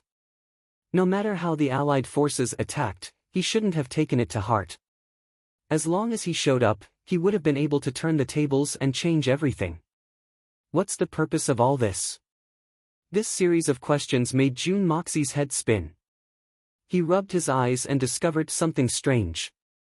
When the Xian beasts had retreated in full force to the south, almost everyone had gone to watch from a high vantage point. However, there was one person who hadn't moved from his original spot. At this moment, this person's silhouette seemed so lonely and abrupt. It was a young man. He stood proudly under the Bailey family's flag. His face was calm and indifferent. His posture and his expression clearly expressed one thing. I'm not interested in any of this. Everything that happens here has nothing to do with me. Apart from his indifference, there was a faint feeling that his heart had turned to ashes. It seemed as if he no longer cared about anyone or anything in this world. Jun Moxie suddenly developed an interest in this young man. It was an extremely strong interest. Not because of anything else, but because of his loneliness and indifference. Jun Moxie couldn't help but think of himself in his previous life. He had drifted away from the crowd and was indifferent to everything. Wasn't I like that? Jun Moxie was undoubtedly a freak. Therefore, he wasn't interested in ordinary people's flattery. Those who could attract his attention were always lonely people. At this moment, Dongfang Wenqing and the others had once again gathered around him. When they realized that Jun Moxie wasn't by their side, they immediately gave up on watching the Xian beast tied outside the city and hurriedly looked for him. Right now, Jun Imo Xia was a treasure in the eyes of the three of them, a genuine treasure. The three of them were even imagining that their precious nephew would be brought back to the Dongfang family. Their mother, the old lady of Dongfang, would be delighted to see such an outstanding grandson. Moreover, a mother and son are connected by heart. Perhaps he would be able to awaken their little sister who had been asleep for 10 years, therefore, the three of them were like old hens that had just hatched their chicks. They wouldn't allow Jun Moxie to escape from their line of sight. Their nephew's miraculous agility wouldn't be a problem for him to protect himself. But, the three of them were still worried. The people of the Silver Blizzard City and the Shuihan Manor were present. Those people wouldn't use any gentlemanly methods. They wouldn't be able to cry even if they were to cry in case of an accident, therefore, they immediately came to Jun Moxie's side once they realized that their nephew wasn't by their side. Even the spectacular scenery outside wouldn't be able to attract their attention. Do you know who that person is? Jun Imo Xia pointed at the young man who was standing alone below. He's a member of the Bailey family. Moreover, he's destined to be abandoned by the Bailey family. What's there to ask? Dongfang Wendao glanced at him and replied disdainfully. Why? Why are they destined to be abandoned? What's the reason? Jun Moxie asked in a puzzled manner. Look at these people. The great families aren't fools. They are well aware of the ferocity of the Xian beast tide. They've been pressured by the Shuihan Manor and Li Ju Tian to send people to help. But, they've sent people who are at the peak of Tian Xian's strength. So, how can they be weak? Even if they can't defeat such a powerhouse, they'll still have an opportunity to escape. So, they won't suffer too much damage in this way. But, do you see any of them sending young experts? Dongfang Wenqing's face was full of ridicule. Throwing away their lives? Cannon fodder? Jun Moxie was somewhat surprised.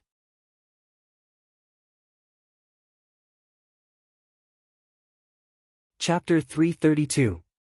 I don't dare to turn on my computer again. There's a huge rainstorm, and the lightning is as dense as the hairs on my legs, one after another. I don't want to transmigrate, exactly. Youngsters with such cultivation bases coming to the Heavenly South region to assist in the battle at this critical juncture are basically throwing their lives away. In the face of so many high-level Xian beasts, a mere Yu Xian and an Earth Xian wouldn't have much of a chance of survival. If this wasn't courting death, then what was? To put it bluntly, they are the cannon fodder that you mentioned just now. Dongfang Wenjian smiled mercilessly. Emos, yeah, don't ever think that your movement technique is exquisite. But if I were to throw you into the profound beast tide and surround you from all sides, then no matter how exquisite your movement technique is, it would be difficult for you to escape death. So, don't act recklessly and don't leave our line of sight. But this young man is only 25 or 26 years old, right? He was obviously at the peak of Yu Xian's cultivation level, and was probably only one step away from the Earth Xian realm. With his age and cultivation level, he was a rare genius. Which family wouldn't treasure such a talent? Why was the Bailey clan willing to send such a young man to his death? Isn't that a pity? Jun Moxie was puzzled. This reason is not worth mentioning at all. It's actually very simple. It's because this person is not a direct descendant of the Bailey clan. He's the son of a concubine. Dongfang Wenqing revealed a regretful smile. This man's name is Bailey Luoyun. He is a rare genius of the Bailey family. Usually, when a baby is born, the person with the highest cultivation in the family will comb through the meridians of the baby. This is to reduce the number of illnesses and also to lay the foundation for the cultivation of Xian Qi. When this Bailey Luoyun was born, there was no one to sort out his meridians, but he still started cultivating Xian Qi at the age of 3. At the age of 10, he successfully broke through the limit of the 9th grade Xian Qi. At the age of 15, he broke through the peak of the silver grade and reached the gold grade. At the age of 22, he broke through the gold grade again and became a Yu Xian warrior. Looking at his current cultivation, he is indeed at the peak of the Yu Xian realm. Among the younger generation, he was already recognized as the #1 genius. Very few people could compare to him in terms of aptitude. Of course, you're not included in this limit. You're only at the Yu Xian realm, yet you're able to fight with a powerhouse like Shen Xian and even win one move. You're a real demon. Such an outstanding talent, even if he isn't a legitimate son, he shouldn't be treated like this, right? Even though he wasn't a legitimate son, he still had the bloodline of the Bailey family. Even though he couldn't be the successor of the Bailey family, he was still a rare expert of the younger generation of the Bailey family. Based on his age and his current progress, it wasn't hard to imagine that within 10 years, he would certainly be able to reach the level of Tian Xian. He might even be able to reach the level of Shen Xian within 30 years. Could it be that such a character had to give up on such a rare genius just because he wasn't a legitimate son?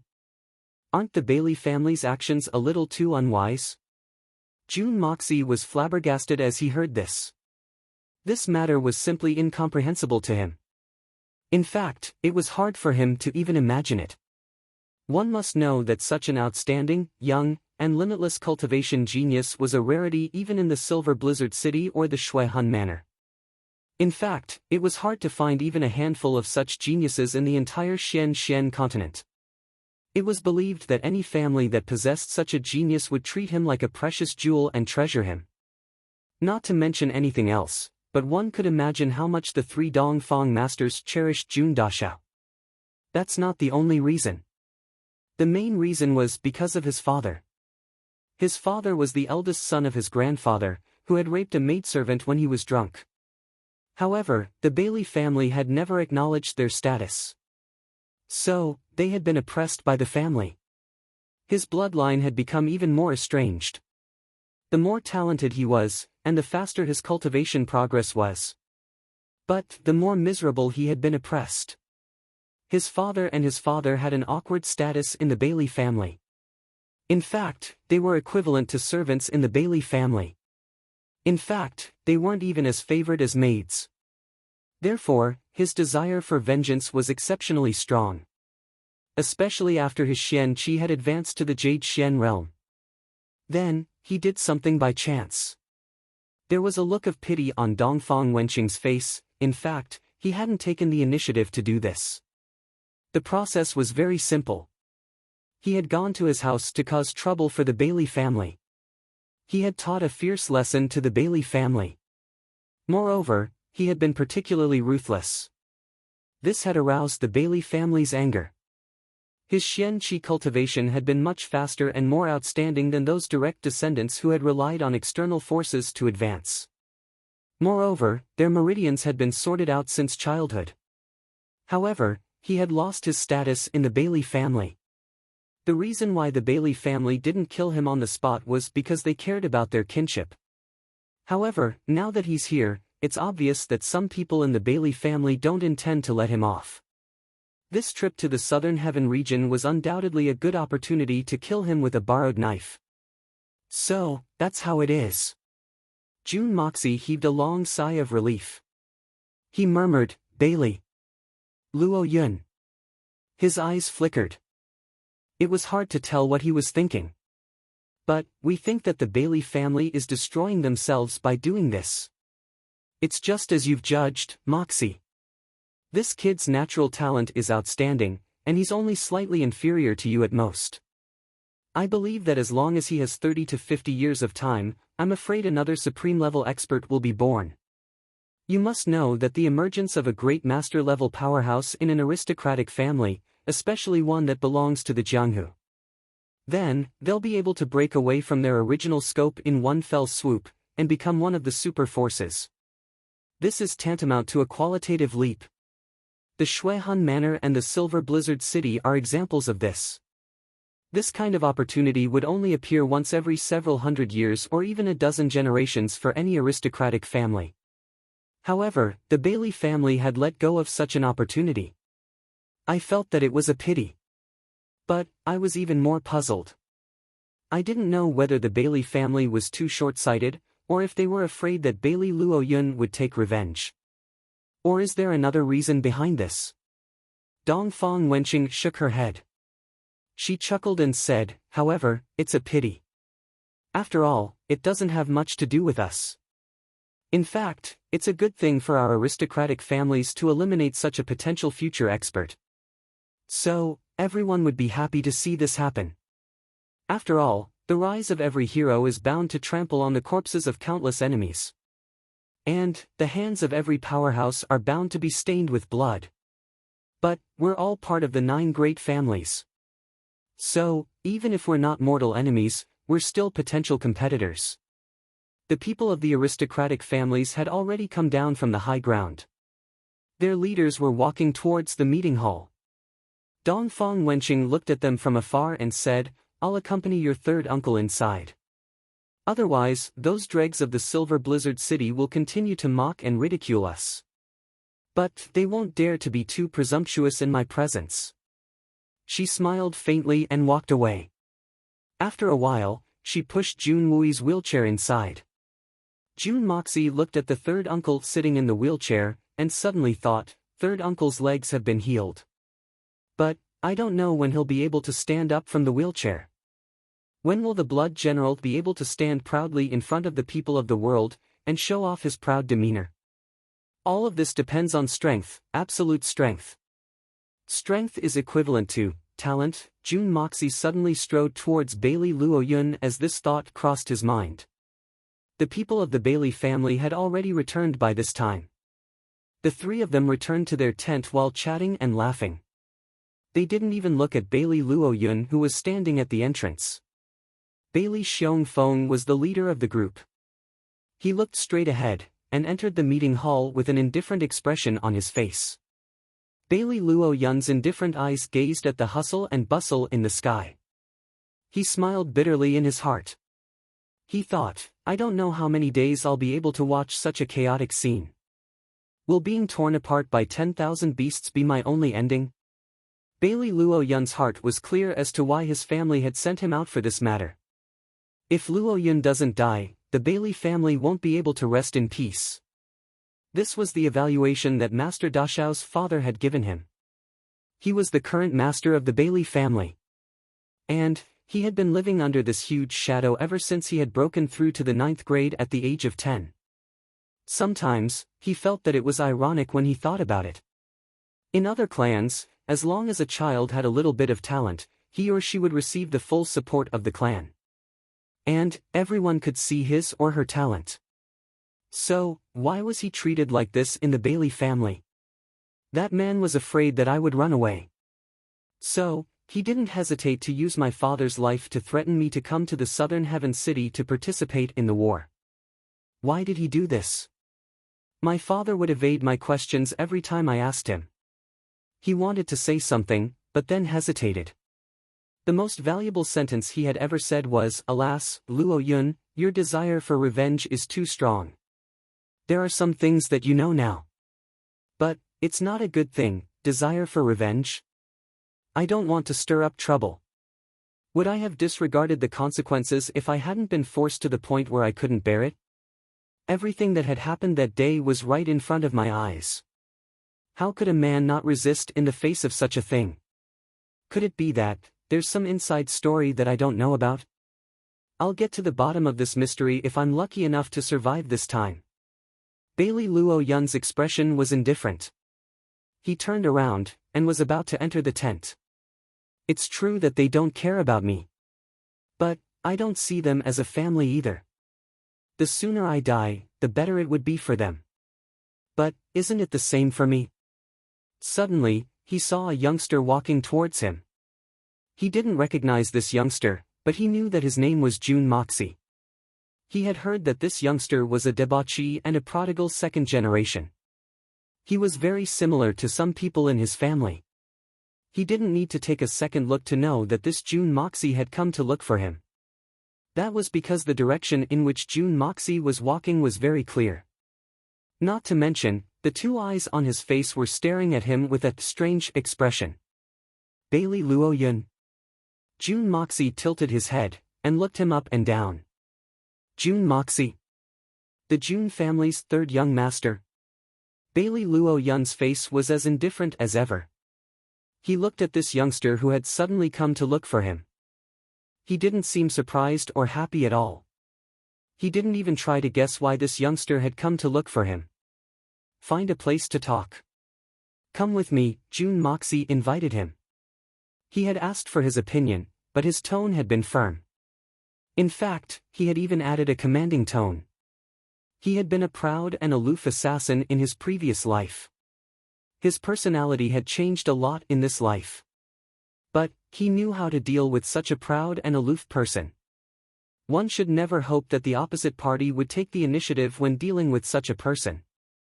Even if their heart desired it to the extreme, it would still be difficult for them to open their golden mouths. After all, the hitman Jun himself was such a person. Only by taking control of everything in one's own hands and grasping the absolute initiative, then the other party would unconsciously act according to one's arrangements. Even if the opposite party was disgusted in their heart, they would still follow your rhythm because they were unwilling to accept it. Jun Moxie wanted to even out his disadvantage, and seek the right to talk on equal terms. At the very least, it would be an opportunity to talk on equal terms. I'm not familiar with you, so I don't want to talk. Bailey Luo Yun indifferently turned his head, and was about to enter the tent. Even he was disgusted by the tent. I've heard that you're one of the few Xian Qi geniuses in the world. Don't tell me you don't dare. Jun Moxie took a step forward. Bailey Luo Yun's tall and straight figure suddenly stopped. I've heard that you're only 26. You're at the peak of Yu Xian's realm. But, you don't dare to talk to me? Are you afraid that I'll plot against you? Jun Moxie smiled mischievously. Bailey Luo Yun suddenly turned around. His face was still expressionless, and his eyes were calm as he calmly looked at Jun Moxie. So, the rumors were wrong. It's no wonder. 9 out of 10 rumors can't be trusted. Jun Moxie turned around and walked away. He left behind a few words, I shouldn't have come with such courage. Jun Moxie didn't walk back to his tent. Instead, he walked towards the periphery. The sound of footsteps could be heard behind him. Bailey Luo Yun was quietly following him. A trace of pride flashed in Jun Moxie's eyes. If he said, "Can you talk to me?" Why can't we talk? Bailey Luo Yun would have gone back to his tent and taken a nap if he had asked that question. But, he wouldn't have followed me like this. Jun Dashao didn't turn around. Instead, he walked faster and faster. The speed of his agility was shocking. Bailey Luoyun didn't seem to have any intention to speak either. He still followed Jun Dashao at a close distance. He didn't fall behind much. Two youngsters who had reached the same realm of Yuxians were chasing after each other. Everyone's attention was focused on the meeting hall. So, no one had noticed these two outstanding youngsters. Jun Moxie gradually increased his speed. He was getting faster and faster. In fact, it seemed as if he had left the ground and was flying. The distance between them was getting bigger and bigger. Bailey Luoyun's indifferent eyes revealed astonishment and shock. I can't believe that this notorious Lord Dashao is faster than me. He didn't want to admit defeat. But, he couldn't catch up with him no matter how hard he tried. Moreover, he couldn't shorten the distance even by a little bit. Instead, the distance between them was getting bigger and bigger. I've already lost this competition of speed. Bailey Luoyun didn't want to admit it. But, he clearly knew that this youngster was much faster than him even though he was younger than him. At least, he was faster than him in terms of speed. Jun Moxie took the lead and walked up to a small hidden slope more than 5 kilometers away from the city.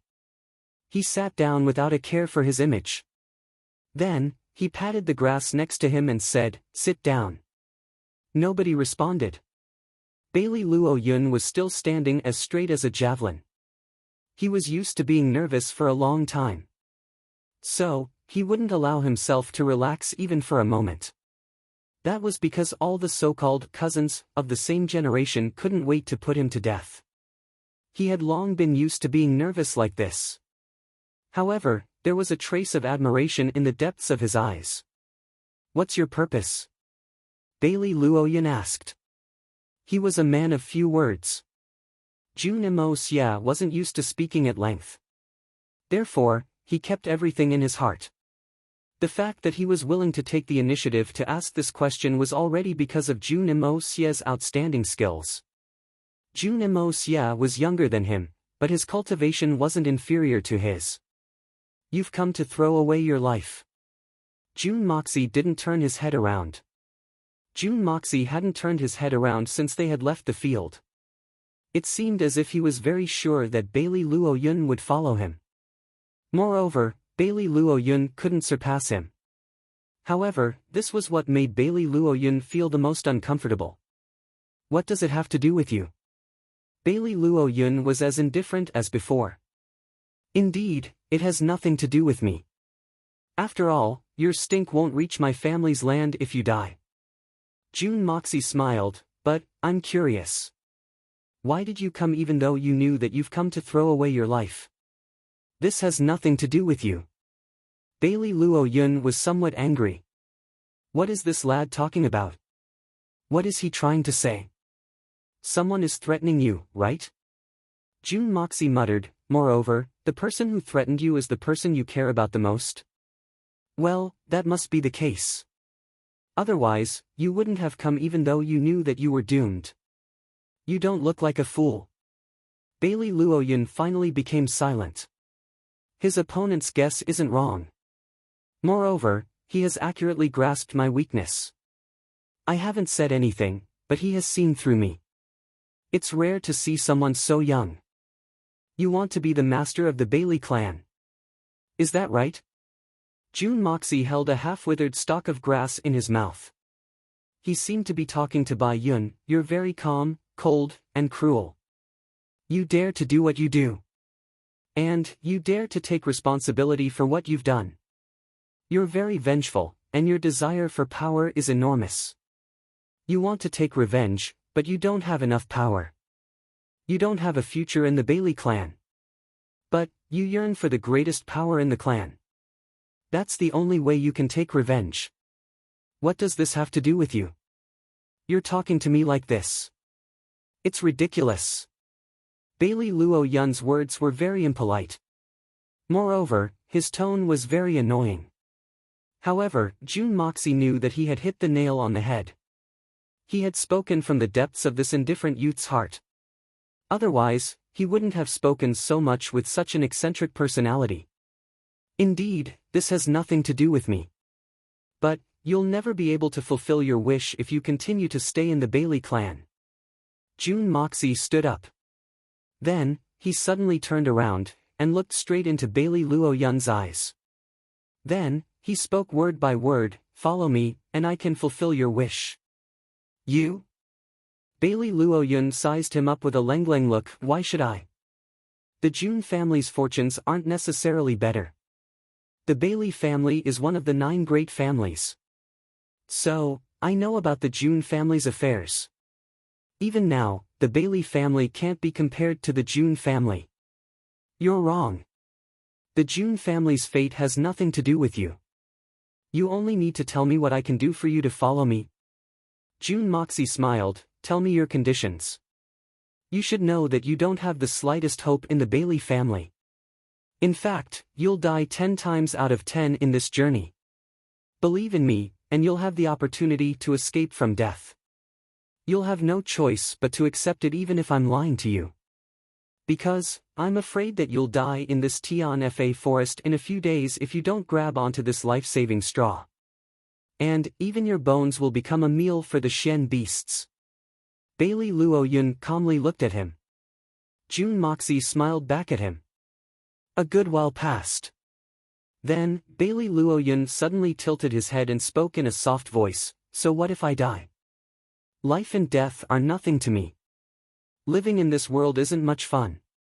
Death may be a release for me. At least, it's a good release for me." "Release? But, I'm different from you. In fact, I'll choose to die after I've taken my revenge." Jun Moxie calmly replied. "Revenge?" Bailey Luo Yun's eyes flashed. It seemed as if Jun Moxie had spoken his mind. So, he suddenly turned his back to Jun Moxie, and spoke word by word, "I have 2 conditions. I'll follow you after Tianfa ends if you fulfill them. First, defeat me. Defeat me with your own strength. I know that you're very strong. But, I need to confirm that only the number 1 person of the younger generation is worthy of my following. Second, the Bailey family has sent 5 people to the southern Heaven City. Tian Shen and the other 2. Count me in. I want the other 4 to die. I'll follow you for 10 years if you can fulfill these 2 conditions. I'll still leave if you can't fulfill my wish within 10 years. On the other hand, not only will my life be yours if you fulfill them, but the entire Bailey family will also be yours." These were Bailey Luo Yun's conditions. Jun Moxie watched Bailey Luo Yun walk away with a straight back. The corners of his mouth curled up into a smile. This lad didn't turn his head even once until his silhouette disappeared from my sight. These conditions aren't a problem for me. This young master can deal with you right now. As for those small fries of the Bailey family, it won't be difficult for me to send them back home. Why can't you give me a challenging condition? Lad, just wait for me to train you." Jun Moxie secretly returned to the campsite using his swift agility technique. He saw that the 20,000-strong army had already set up their tents in an orderly manner. The tents were placed against the city walls even though they were in the city. They were guarded by barricades, traps, and archers lying in ambush. The front of the camp was even more heavily guarded. The patrolling soldiers had their own duties. 2 groups of soldiers crossed each other at the border of different camps at every moment. The warning gongs were divided into 4 groups. 2 groups would take turns. One group would be in the light and the other would be in the dark. They were ready at any time. The security of the army had reached such an extent. It could be said that such an army would never have to worry about a sneak attack under any circumstances. Moreover, it could ensure that the soldiers who were resting in shifts would get the best sleep. It was a pity that there was no place for these ordinary soldiers to use their skills in the Xian Beast Tide. Jun Moxie was even more certain of one thing when he saw the densely packed Xian Beast Tide. These 20,000-strong army, along with the commanding officers and the disciples of the aristocratic families, have come to throw away their lives. They are all cannon fodder. Jun Moxie sighed softly. He then walked towards his own camp. He had just walked through the gate when he felt that the atmosphere was unusual. Guan Qinghan was trying to comfort Dugu Xiaoyi. Duga Xiaoyi's face was stained with tears. It seemed as if she had been greatly wronged. What's wrong? Boo-hoo. Brother Mo Xia. Little White. Little White is gone. Duga Xiaoyi threw herself at him and burst into tears when she saw him return. Hey, I thought it was something serious. It's gone if it's gone. Jun Moxie smiled bitterly in his heart.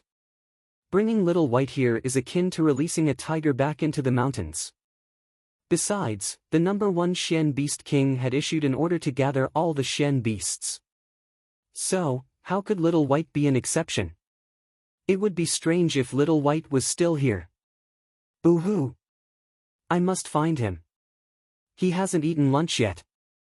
Duga Xiaoyi was extremely distressed. Little White is my precious baby. Alright, we'll look for him when we have time. Maybe he went out to play and will come back soon. Jun Moxie comforted her in a weak voice. In the depths of the Tian Fa forest, Long Crane and Bear Mountain were standing respectfully behind them. 2 other Xian beasts were standing behind them. The Xian Beast Kings were squatting behind them. They were using their tails to sweep the ground from time to time. They were cleaning the area until it was almost spotless. A strange silhouette was standing in front of them. Even his hair and feet were shrouded in black cloth. It was so black that even his eyes couldn't be seen. They couldn't even see his silhouette, let alone his face. Tell me, what's going on? I've been in closed-door training for less than 2 years. How did you manage to stir up such a big commotion? You've summoned all the experts of the continent. You've got guts, ah. The voice belonged to the Xian Beast King who had spoken to Li Ju Tian before. Big brother, this. Bear Mountain and Long Crane looked at each other in dismay. They stammered, but couldn't say anything. 3 million Xian beasts of level 6 and above have been driven out of Tian Fa. You've exposed the strength of our Tian Fa in front of everyone. The black-cloaked man sneered, that's a big move, ah. Is it worth mobilizing such a large force just to deal with an insignificant Li Ju Tian? Big brother, it's not all about this. Long Crane smacked his lips. He was about to say something, but he swallowed it back down. What's going on? The black-cloaked man's robes fluttered, and a boundless oppressive aura spread out. I want to know the whole story. Fourth Bear, you tell me.